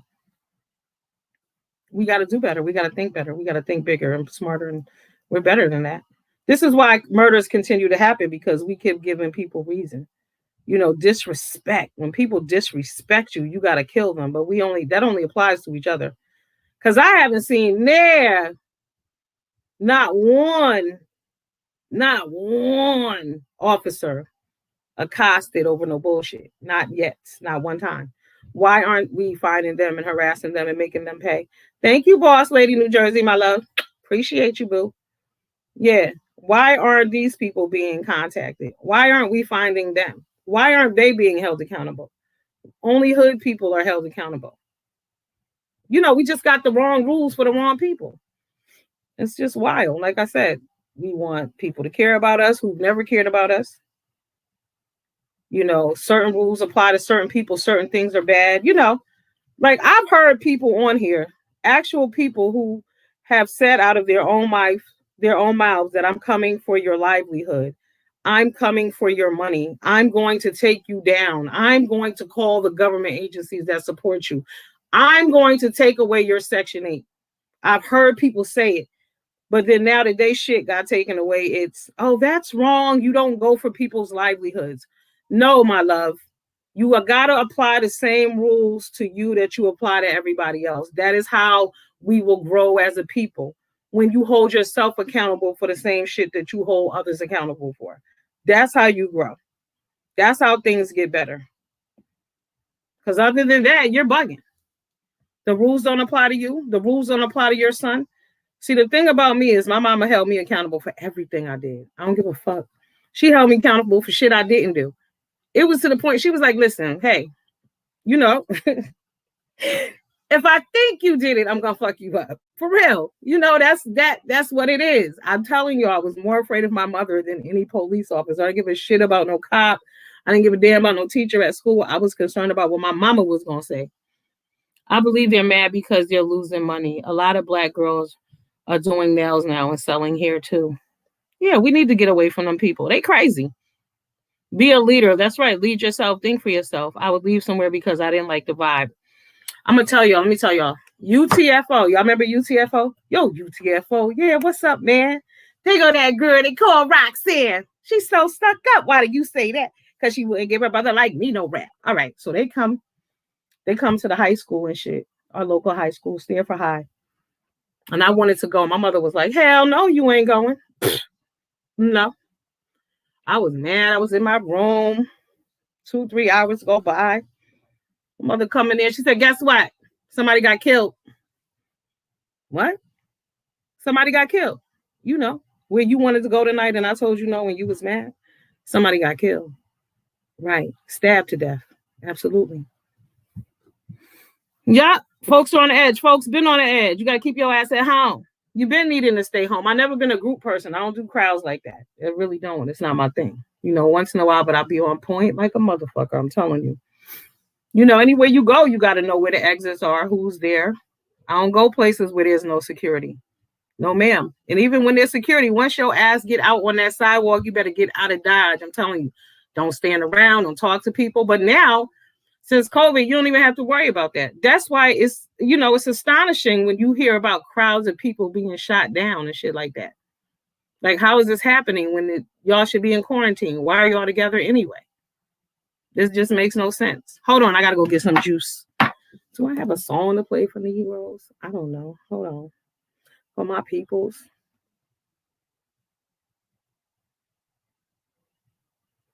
Yeah. So, are y'all subscribed to Hassan Campbell? Lonnie, you know that's my boo. Hassan Campbell. Is Hassan from Philly? No, Hassan from Bronx. Bronx River Poppy.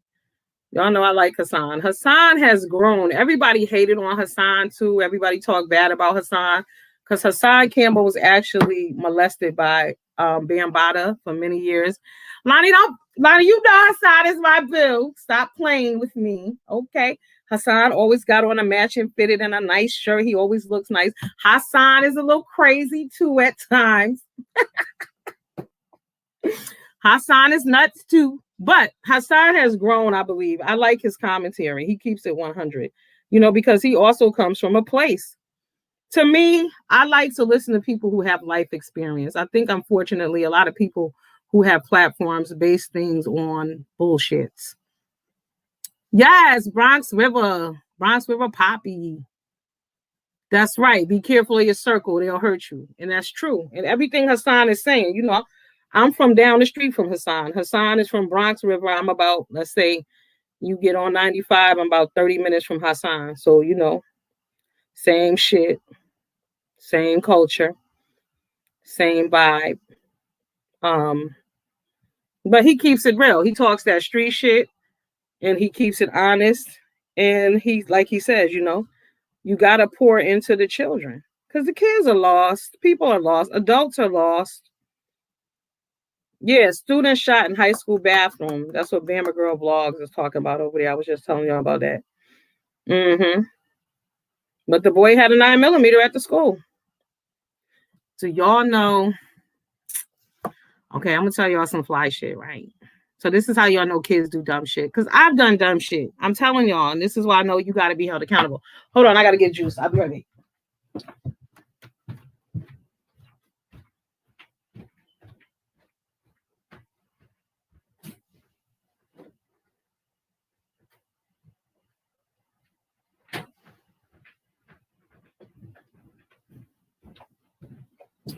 So there was this girl that used to harass me, right?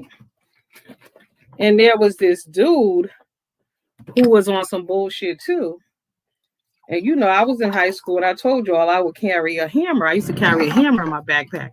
And the thing about me is I'll use a weapon. I don't give a fuck. I'll hit you with a rock. I'll hit you with a fork. I'll throw a bottle at your ass. I don't care.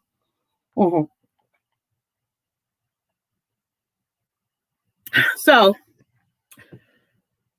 one day, this dude came to the school, but I wasn't at school, but he spit on this other girl. He spit in her face. Hawk spit in her face. He crazy.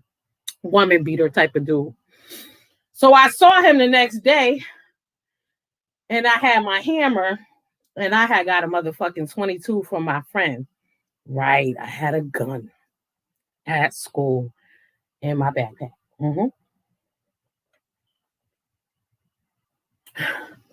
But it was for this other dude too.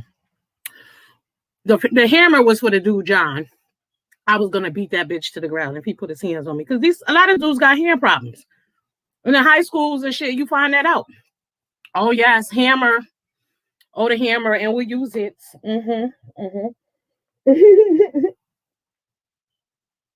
So I see this dude the next day, and he goes, yeah, I came here. I was going to spit on you like I spit on her. And I said, motherfucker, obviously you wasn't because you talking to me right now and you didn't spit. Because he was about to go down, okay? So the next day or so, me and my friend, we skip school. We go to New York. And we in Times Square. And we walking. And there's a dude on the other street. And he's saying something to us. But we like, what the fuck is he talking about? But what he was saying, we figured it out too late. He was saying, truant officers. Truant officers. Right. So we get picked up by the truant officers. They take us down underneath the subway into this little room. And it's a whole bunch of other little motherfuckers who've been skipping school. But they skipping school out of New York. So we sitting in a row. And the dude, the officer in the front, he was like, yeah, we about to take y'all to be processed and booking or some shit. And he was like, if you got any weapons on you, you going to jail. Oh, my God. He said these kids are wild because we no longer have praying mothers and grandmothers that touch me. Yeah, I love me some Hassan Campbell. That's my boo. Right. So they was like, yeah, if you got any weapons or anything on you, you going to jail tonight. Today. I was like, oh, fuck. Now, mind you, I got this 22 on me in my purse, a gun, y'all. I'm from Connecticut. I'm in New York. I got picked up in Times Square by motherfucking truant officers. Y'all already know my mother's going to kill me, right? Okay. But she don't know nothing about this gun, none of that. So what I do, I slide that motherfucker out my purse. Excuse me. Sorry, y'all. And I put it on the ground.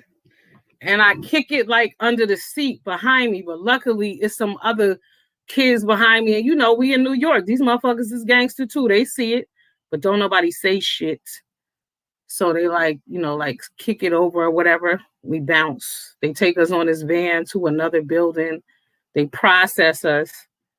And instead of us going back to Connecticut, we continue on our journey to Queens, New York, because we was going to Jamaica, Queens, to Jamaica Ave. Okay. Stupid ass shit to the shirt kings. All right. Yes, kids do dumb shit. That's what I did. So got rid of the gun and everything. But you know what? I could have went to prison. I could have got locked up. Yup, Rika. Can you Rika? Yup, Rika. I've been on some bullshit. Bad decisions, Rika. But by the grace of God, I made it out of there. I made it. Like I said, I should have went home. Of course, my mother deaded me when I got home, of course. Because I didn't get home until 9 o'clock that night. I think she was just so happy to see that I was alive. Because after the truant call, we should have went back home. But peep game. So when we leave in Queens, we get off the subway at the wrong stop. We get off at the Port Authority. So that's on 34th Street, I believe. Is that 34th? Yeah, because we had to go to 42nd Street to catch the subway to catch the train, the Metro North from Grand Central.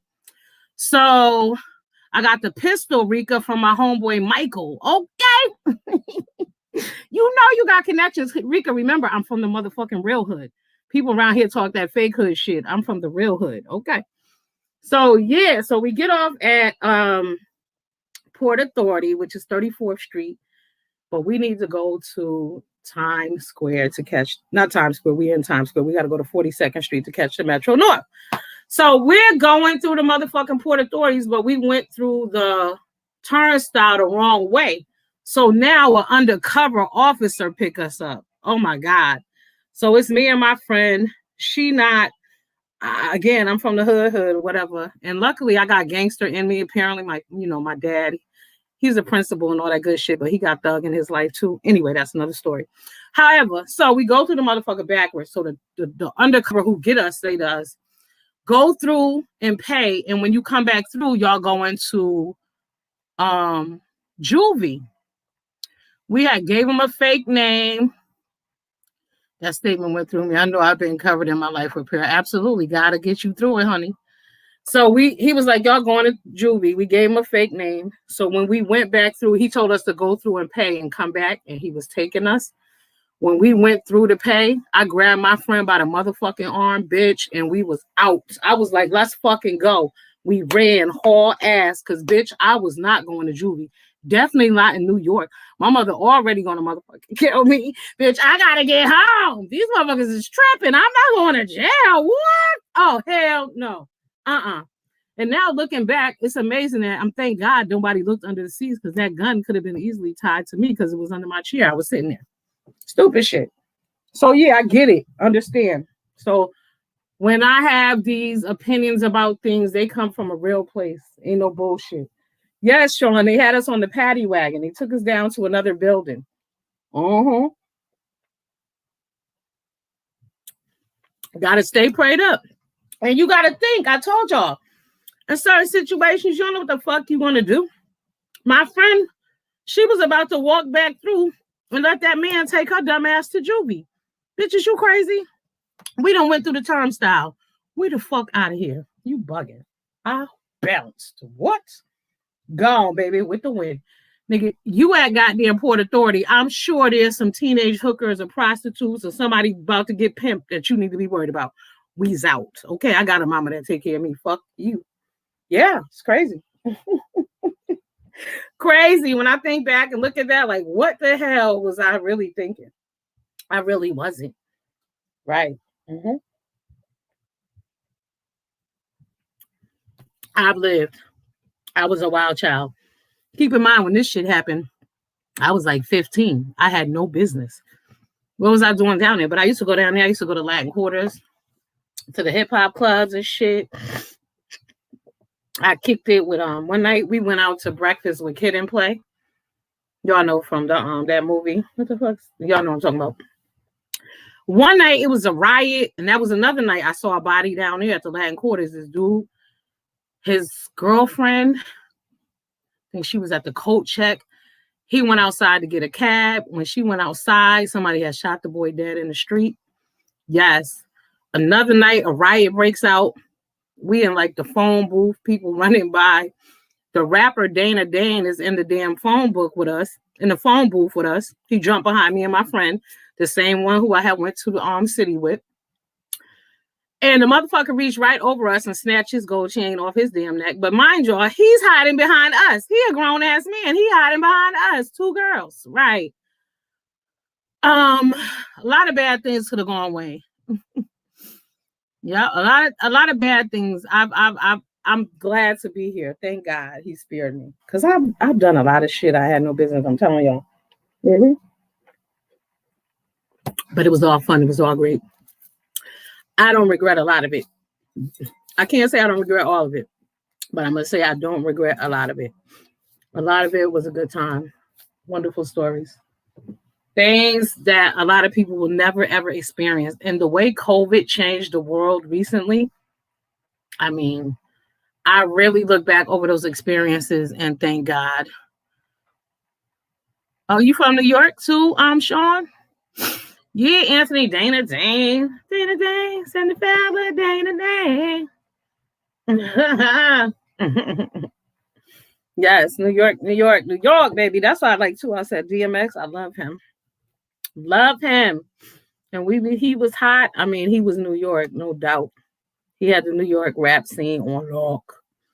We loves us some DMX up here. Yes, sir. And DMX was the realest because he stayed humble and he stayed true to the game. He was one of the rappers. He could go anywhere. But y'all know what about him too? He wasn't walking around out here with no $100,000 worth of jewelry on and no bullshit and pretending to be, the greatest. He didn't call himself God. He always praised God. DMX always prayed. He always looked to a higher power. He had a struggle. He had crosses to bear like we all do. Because, some people come out here on some bullshit like, I'm better, I'm bigger, I have money. So since I have money, nothing else matters. But, he was true to the game. And very down to earth. He will be missed. Then you heard that G-Dep.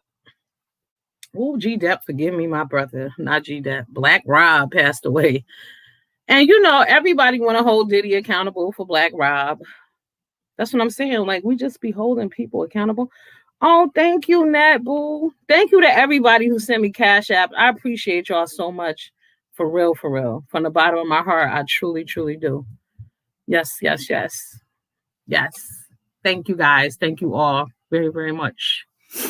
But yeah, so Black Rob, they want to hold Diddy accountable for him. And Diddy is a shiesty, grimy dude. Like, and nobody's saying that's not true. But as grown men and grown women, we're all accountable and responsible for ourselves. You know what I'm saying? Like, Black Rob had a hit how many years ago? I'm saying. And I don't remember how many it was, but come on, you got to make your own way. It's like some of these stars, you see them, you mean to tell me you didn't take $100,000 and pay for a house outright in Atlanta somewhere, somewhere in like Colorado, Wisconsin, somewhere where shit is cheap. Like you should have, you had millions, you was rolling in millions. You could have easily took 150 G's. Y'all wear that on your wrist. Because a lot of these people come up empty at the end of the day. Like Little Kim, Jules Santana, y'all heard about him? He can't even travel and do tours to make money because he had a dirty urine. He's fucked up in the game. But get this. Did y'all see him on his birthday with him and Kim Bella post up with some Bentley that she bought for him? I was like, what the hell? Because wasn't they just being evicted from their home? But again, instant fame, instant bullshit. Starting for the gram. Everybody does it. A sister of the Verrazano Avenue and my dad grew up in Harlem. Oh, nice. Well, Anthony, you don't ever come to New York. Okay, Sean. Y'all need to let me know when y'all in NYC because y'all don't be in the Bronx all the time, baby. Okay, I was just down there last weekend. Actually, 2 weekends in a row. I had to go back and take some back. Yes.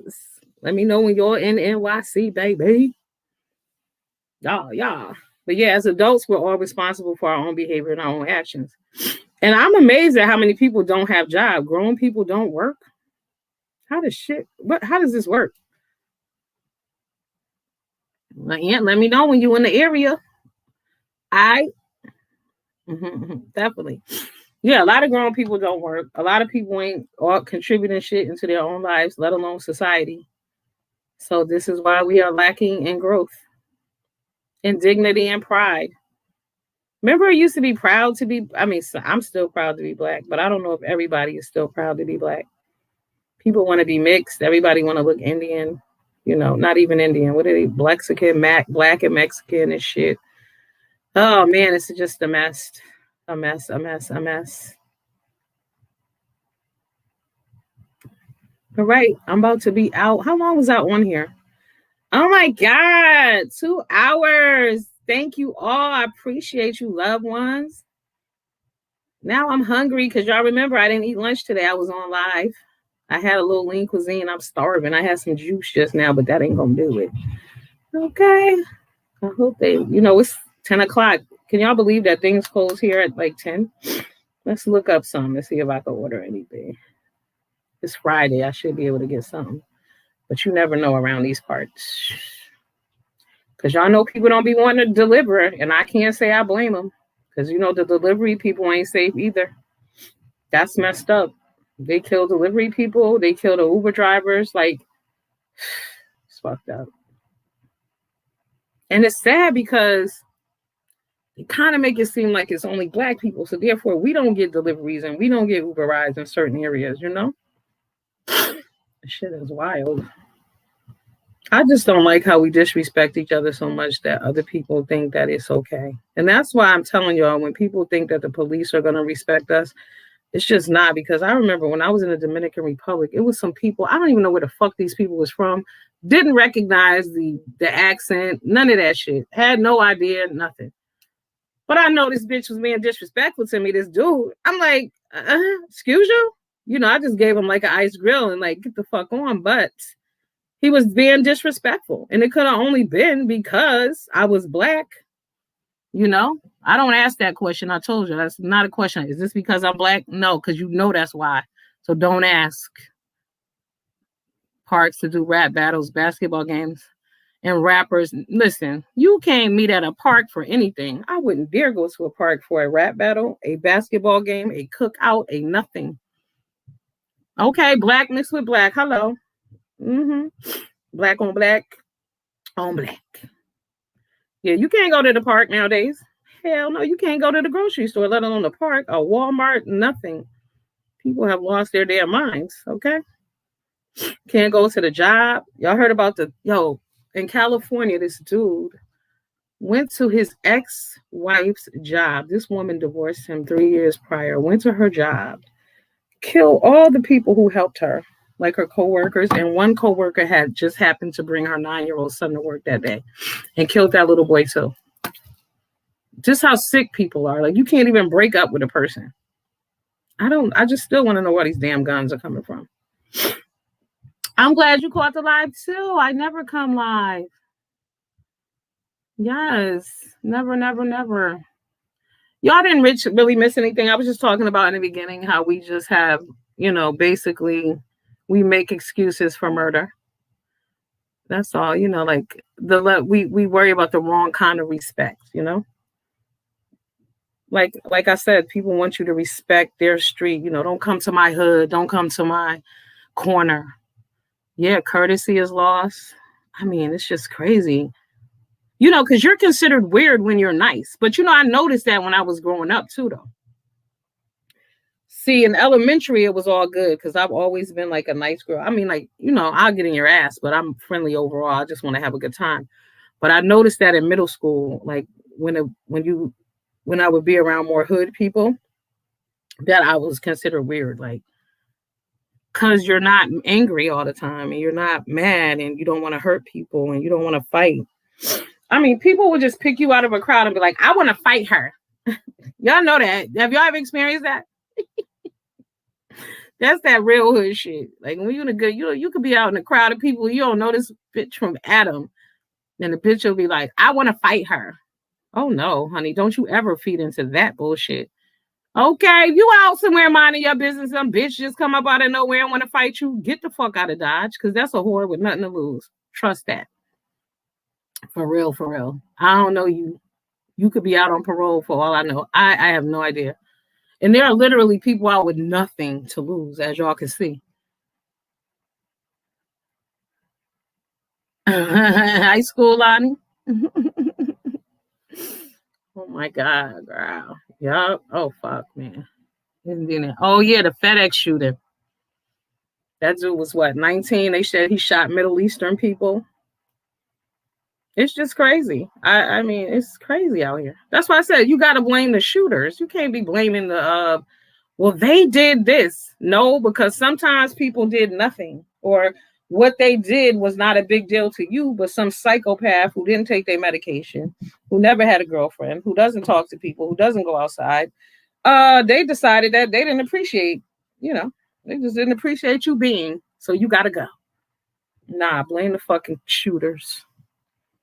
They're all senseless. Seriously. All these mass shoot, this shit is senseless. It makes no sense. What I don't appreciate is, and then you kill yourself at the end, bitch. No. Kill yourself first and leave everybody else alone. Tell me, the father who killed all those people at his daughter's birthday party and let her live, like, what? That was the worst thing he could have done. I mean, come on, you took everybody, her siblings, her mother, and you let her live. Horrible. Yeah, Sean, I know you're a nice person. I know that, and that's why I like you. I like nice people, but when you're around, when you're in a den of wolves, people want you to be the worst you can be. There was a lady, horrible bitch, kept telling me, "You're just like me. You're just like me." No, bitch, we got similar ideas, but I'm not just like you. Not at all. I'm not just like any motherfucker. Honestly, I'm my own person. But I'm definitely not just like you. I can't handle the ignorance. It saddens me. It's sad. I mean, it's just really sad. Some of the things that I even saw today on YouTube. I get it. Everybody want to talk about numbers and clicks and views, and I get that, I guess. But luckily for me, thank God, I thank God over and over, and I thank God every day that I have never had to sell my soul for shit. I just won't, and God will test you. That's the thing that people don't understand.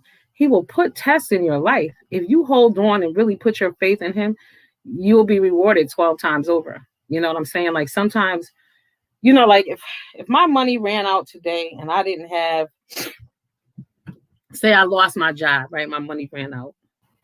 My first thought would be to go get another job, period. It's not to go rob anybody. It's not to go trick for no money. It's not to go beg. My first motherfucking thought is to go get another job, period. But that's my thought process. That's how I'm set up. Everybody is not like that. Some people will do anything to feel famous, to feel important. Yeah, Adrian, it's important that we, thank you to whoever that was. I appreciate you. It's important that you protect your world individually. You know what I'm saying? Like, I didn't follow that George Floyd case. I know people who went home and watched that every single day. I did not. For what? What was I gaining from that? Nothing. We put ourselves, we all suffer from PTSD. I'm telling you, everybody who watches the news, who lives in this world, we all suffer from PTSD of some sort. Yeah, thank God for the small things, Rika. Absolutely. Yeah, you can't walk around angry, but angry people don't like you. But you just can't. You got to let them be. I'm telling you, some people, some nice people, I'm not that nice person anymore. I used to be, but I got over that a while ago. But you can't spread sunshine in people's lives. And I don't care to. If you want to be in a dark, disgusting place, you be there. I don't change people. I accept people exactly for who they are. Fuck it. That's who you want to be. That's who you are. Okay. I accept it, and either I deal with you or I don't. And if you're negative, then I don't. But I don't try to change anybody. You want to be angry and hateful? Go ahead. I think that's what happens to a lot of these people who you read about, who can't break up with these people, who can't walk away from these people, is because you tried to change someone that was never going to change. Accept people for who they are. If you meet somebody and they're crazy, accept them for crazy. Staying in gratitude will keep you centered. I don't look at others. Oh God, I mean, I don't know why people care. Yes, big things, blessed. I mean, sometimes I just even wonder myself. I'm like, damn, how did this happen for me? Thank God, because I've been on my own for a minute. Shit, basically, you know what I mean? My mother died when I was young, and even prior to that, my mother taught me to be independent. So I've been on my own, but I think it's because I always depend on me. When you sit around and depend on other people and wait for people to give you handouts, you will never have shit, period. Never. And prayer changes things, and prayer works, and faith matters. But you know what I realized too? A lot of people, a lot of the hate that we see around here, and people can't move on and let things go, is because they don't have any faith. They don't have religion in their life. You don't need religion, but you need to have spirituality, and they don't have it. So if you don't have spirituality, you're going to lack forgiveness. You're going to lack the ability to move on, to make peace. It's not within you. You just like negativity all damn day. And you start to look that way. I was at work the other day, and this lady told me that I was disrespecting my elders. Cinderella, Dana Dane. All right, Anthony, when you get off, you got to rock it down, okay? Because I'm the rapper Dana Dane with fame. Yeah, but so the lady told me that I was disrespecting my elders. Now, mind y'all, she ain't my damn elder. This shit was hilarious to me. I said, my elder? You only 12 years older than me. You're not old enough to be my mama, my grandmother. What makes you my elder? And she was like, why do you seem so much younger than me? And I wanted to tell her, it's because you're praising those stones that you're walking around with and you're putting in your bra. She got some stones and rocks. Y'all know people who believe in crystals. I ain't knocking you if that's your shit, but if that's what you're doing and you have nothing going on, maybe you might want to switch up what you're praying to. I don't know. And it was funny because she told her brother that she don't believe in God anymore. Now, keep in mind, her brother's a pastor, okay? And so she was like, he didn't even call me for Easter. I said, why would he? You just told him that you don't care, you don't believe in God. What the fuck is he calling you for? See, this is the thing. People don't listen to what they're saying. And they really don't pay attention to what's going on around them. Like, it's crazy because she said, I have these healing stones. Like she named all the stones out for me one day, right? But if you got healing stones, how the hell have you been out of work all this time? Like, what? You sick every time we turn around. Those stones are not working. You might want to get on your knees and pray. I'm just saying. I don't think it's about changing one. When you have the light in your life, it's sad, mad people. Oh, definitely. But I think that some light shiners want to help others. We're naturally, because narcissists gravitate to people who are empaths. Because you want to help, you want to fix, but you got to learn that you can't fix everybody. The demonic are unfixable. There are some people out here that you will never, ever, ever, ever make a change in their life. No matter how great and how wonderful you are to them, they are who they are, and that is that. But as a fixer, as somebody who wants to share your light, sometimes you find yourself with the darkest people because they drain your energy. I'm not changing anyone. Yeah, I can only control me. Yeah, but I'm telling you, a lot of these women who end up with these men, and then that's another thing, women, stop letting people pressure y'all into these relationships. You don't have to be with a man. You can be single. People will tell you if you're single, something wrong with you. People think that women with children, they can't have children. Listen, everybody doesn't want to have a baby. It's not let's be real. That's a fucking traumatic experience too.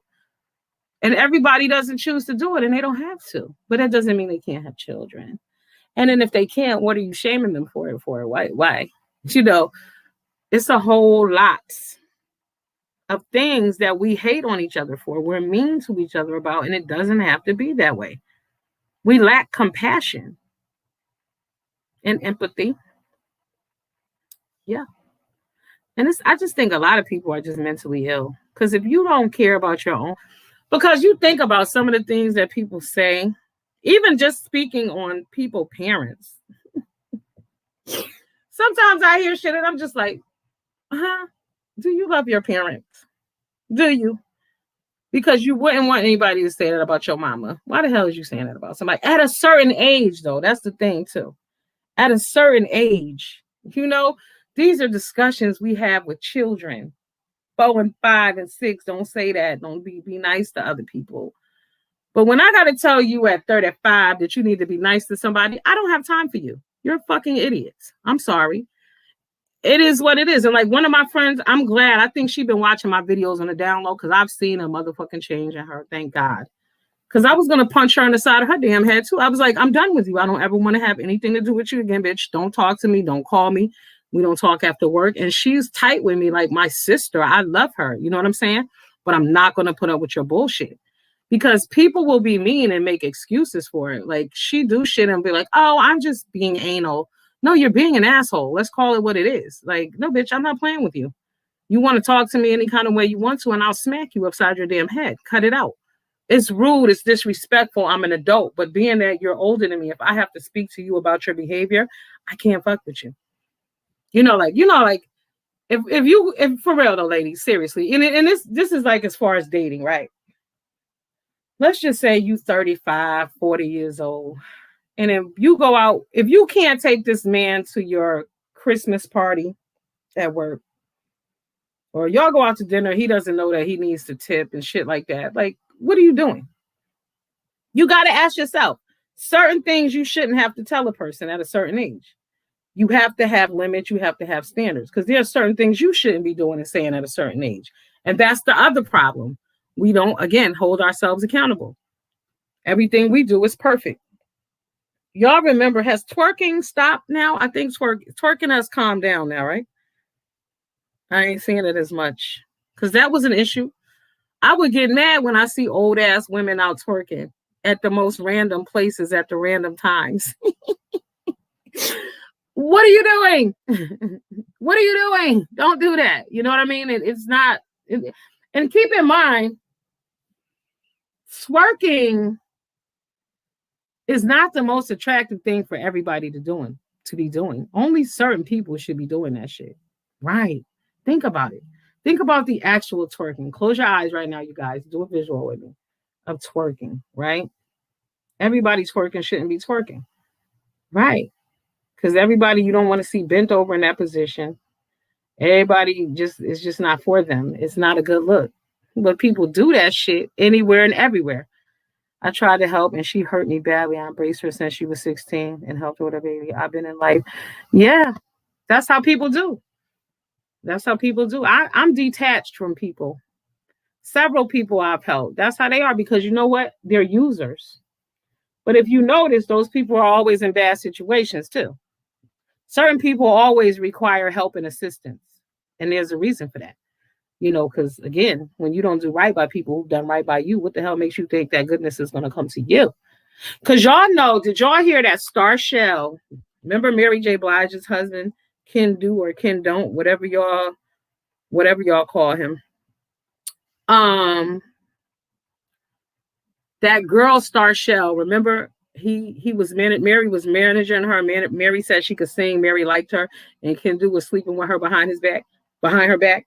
Well, anywho, Star Shell has found her a new man, girl, y'all, and got married and dumped Ken Do. Mm-hmm. The hilarious part about all of this is that she put up a post saying how loving and how this is the best relationship she's in and her husband is wonderful. Listen, girlfriend, if you think this shit is going to last, not after what you did to Mary, Karma's a real fat bitch. But I thought that was interesting because she really believes that she's about to be grand and be happy. Oh, yes, Lonnie Love. Oh, yes. Star Shell found her a new man and got married, honey. Dump Ken Do ass. Mm-hmm.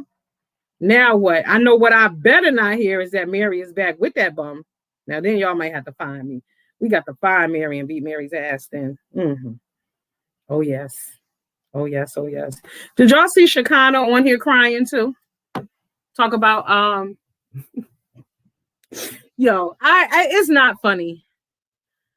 Shekinah, because you guys know she inserted herself into that T.I. and Tiny situation with the picking up of girls and all of that stuff. And she was on here crying her eyes out the other day, told people just leave her alone. She learned her business. She learned her lesson to shut her mouth and mind her business. She ain't never saying nothing again. Don't ask her nothing. I said, woo, it took nothing, huh? It was too funny. She dead serious too. She like, leave her out the business. She is being sued now and she wants nothing to do with it. Okay. Funny. But it was all funny. That's another group of people. T.I. and Tiny. Hey, Adrian. Yes, she do stay crying. Shekinah is a riot, y'all. She was crying hard the other day. Oh my God. But T.I. and Tiny. Now, y'all know I ain't never been here for them. Y'all could go back to my videos 3 years ago.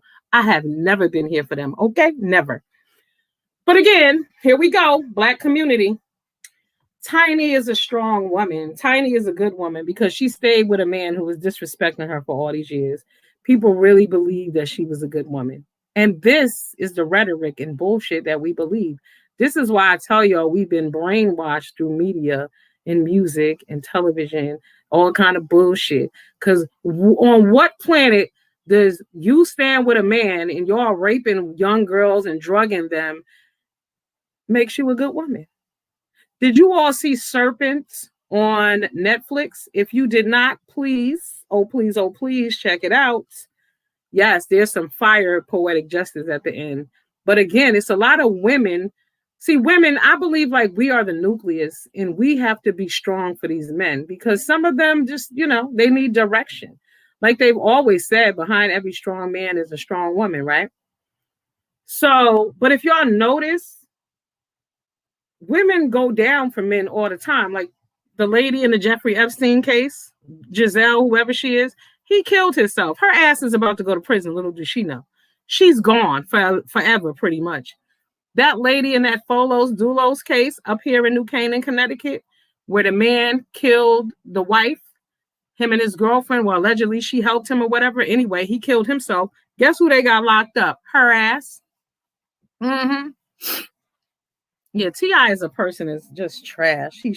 He's small. He's like that man at the Chinese at the nail salon. He's little. He want to exert his little power, but will get karate chopped and kicked in the motherfucking midsection. Okay. Mm-hmm. Beat T.I.'s ass. Right. But Tiny's a fool too. Tiny's a fucking fool too. I'm just glad that the truth finally came out because people was acting like I was crazy all this time because I was saying I wasn't here for neither one of them. Tiny's such a good woman. I'm like, what is she good for? Being abused? You got to be kidding me. That makes her a good woman? Hell to the no. And then we find out all of this was going on. The wild shit is they're like, oh, that's not true about the drugs. But y'all forget that Tiny took a charge for T.I. with some drugs and guns, remember? They on some bullshit. But in our community, they were put on a pedestal. Even with their history, they were put on a pedestal. Girl, I ain't taking no goddamn charge. I remember I was dating this dude, and he said to me, if I go to jail, are you going to wait for me? And before I know it, because y'all know my mouth is crazy, I was like, hell no, I ain't going to jail. Nigga, please. No, I don't do jail. You go to jail, you went to jail. That's on you. Absolutely not. Nope. Yeah, that shit with Tiny was off the chain. She's a good woman. She's such a good woman. I knew she was being abused all along. And then you think about it because she has been told that she's ugly her whole life. So her self-esteem is low. No matter how much money she has, no matter what happens, she's always going to feel like the ugly duckling at the end of the day. And it's sad. She shouldn't. She's so talented, it shouldn't matter. Yeah, you see the Folos Dulos case, girl? That dude killed himself. That woman is about to hang for him. Yeah, just like I said, Jeffrey Epstein, that chick, Giselle, she going down for him. Women always go down for these men. They took the easy way out, suicide, and here you sit like a damn fool. They got Giselle for grooming them young girls. He did the actual acts, but watch who's going to pay for it. Yep. Oh, yes. Oh, yes. Oh, yes. Oh, yes. Even in Serpent, the movie Serpent is about this man in Asia who was drugging American, tourists from all over the world and taking their money and their passports and shit. But mind you, he recruited women to help him. Some not even knowing, but his number one cohort, his girlfriend, she was helping him. She knew what the fuck was going on. She pretended that she didn't in the beginning, but yeah. Ride or die chick. Never been that. Nope. Hell no. My friends even know. And I told y'all, a lot of my friends are criminals, straight up. No doubt about it. I'm talking, you name it, they've motherfucking done it.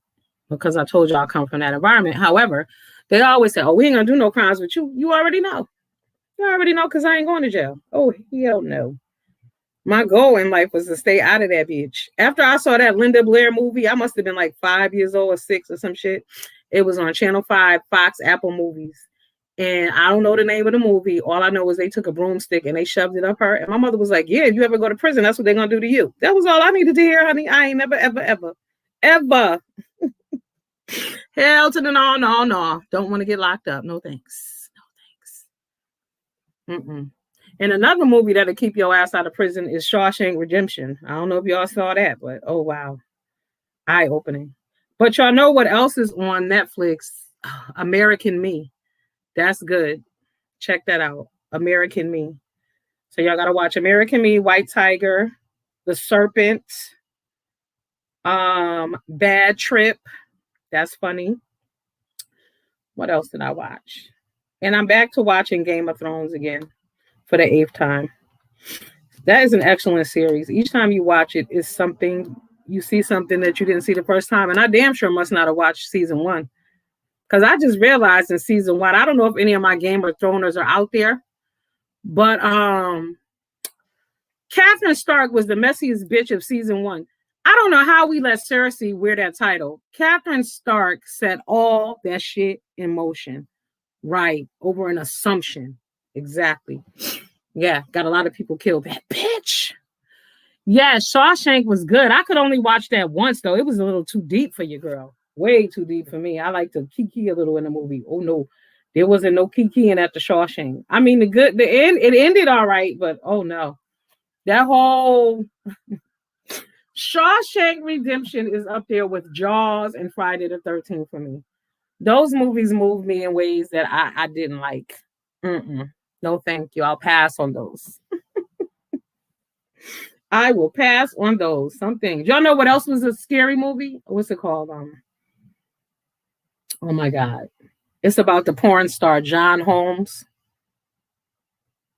I think it's called Holly. What did we see? Let me look it up. Oh, that's that movie right there. I watched that movie one night. I was home by myself. And let me tell y'all something. I locked myself in my room. I was like, I'm not even going to pee until the sun come out. I don't give a damn how bad I got to hold it. Absolutely not. Scary. Especially when they're based on Wonderland. Check that out. John Holmes. It's about John Holmes, Wonderland. Yeah. American Me is, yes. Yeah, Oz was scary, right? Mm-hmm. Rika, they ruined Game of Thrones. That last episode, I was so mad. And I was mad how they let Cersei die so peacefully. All the shit she did, she should have got what Catherine Stark got. Catherine Stark was a messy bitch. Go back and watch season 1 again. Think about it. Catherine Stark abandoned her children, started wars, didn't know where the hell Ari was. Ari is roaming the hillside. You got Sansa at the and where was she? Highgarden? No, not Winterfell. I forget where she was. Yeah, being tortured and moved around. It was a lot going on. DCF needed to have been called on Catherine's ass. Okay, Catherine was out of control. I was like, wow, this bitch is messy. Oh my God. I didn't know they were coming out with a prequel, though. I can't wait either because I have really watched the series over and over again. When is The Handmaid's Tale coming back? That's what I want to see. I've been waiting patiently for that. And I wasn't even interested in that at all. But what happened was I ended up watching season 2. Sometimes you got to watch the last episodes, you know, because the build up to some of this shit is slow. So you'll be like, I'm not interested. But when you go back, you start at the end sometimes, then you're interested in what happened. Yeah, Sansa was everywhere. My favorite scene with Sansa was her and what's his name? Trehorn? No. You know who I'm talking about. Reek. What's his other name? But they jumped off that castle and she was like, you gotta go now. You either go now or we don't, and they jumped. That was my favorite. Hmm. Yes, yes, yes. I'm waiting, Adrian, waiting. Yes, Sansa. Oh, see, and also in the season one, what else that Catherine Stark did? Remember when she kidnapped Tyrion and she said that he pushed her son off the castle? When she took him to her sister, and the sister was like, okay, you're gonna have to fight for your life or whatever. She got the sister's guard killed. It was just a lot going on. Catherine was being real messy. Very, very fucking messy. Like I said, when I watched it the first few times, I must have skipped season one. But yeah, I went back and watched it and I was so delighted. But I was just thrown off at how messy her ass is. Wow. Hot mess. Hot. So what else? I think that's about it. I want y'all to watch Snowfall too. Snowfall is excellent. Snowfall gets 20 stars from me. If y'all haven't, Snowfall might be something you might want to watch the last 2 episodes that just aired and then go back to the beginning. Excellent. I was mind blown on that last episode. I was happy. It's not often that we get good stuff, you know. And God bless John Singleton because the show got another season, and y'all know John Singleton passed away from a stroke. Been going on 2 years now. Yeah. We must live our lives to the fullest. As y'all see, these entertainers are passing away. And we all must, you know, when we born to die. It is what it is. It's a hard truth, but it's the truth. So live your life to the fullest. Real shit. And be positive. Because if you die tomorrow, it's important. What are people going to say about you? Oh, God, Rika. What season of Snowfall did you get to, girl? I think, what season is this? 4? I think it's season 3. I can't remember. Oh my goodness. I'm not gonna tell you anything, but oh my God. I want to spoiler alert you real bad, but I'm not gonna do it. Real bad, Rika. I'm not gonna do it. Oh wow. What? A shooting at Ohio. These motherfuckers. Let me tell you, every day is a shooting. It just never ends. It never ends. And you know what? You know, they said in Europe, right? In England and places like that, they don't have many guns. However, what I noticed is I was reading up over there, they've been stabbing each other like crazy. It's like the world has gone mad. But what I'm not really understanding, maybe it's because people are mad about what they don't have anymore. Because when we grew up, oh, Franklin is British. Y'all notice all the good actors are British, just like on True Blood, all of them are Australian. Mm-hmm. What is that saying about America? We don't produce shit.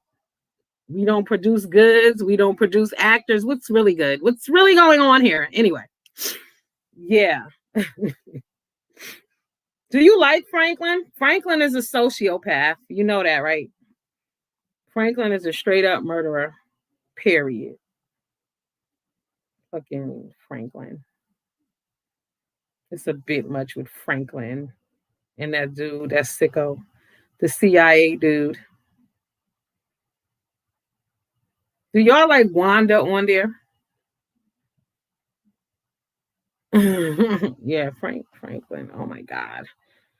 Rika, when you watch this, I need you to come back so we can talk about it. Because nobody really watches Snowfall. You know what I'm saying? But I like me some Snowfall. I do. Franklin said that he's been taking care of everybody. Okay. And y'all gonna do what the hell I said. Mm-hmm. And that guy is on there from Hustle. Is he from Hustle and Flow or was that Terrence Howard? Y'all know the dude who looked like Terrence Howard, but he went to prison for rape. I think he was on Hustle and Flow. Anyway, he plays on there too. Scully. And he looks so ran the fuck down. I hope his life is better than that. You know, he's playing that part really well, but like him too.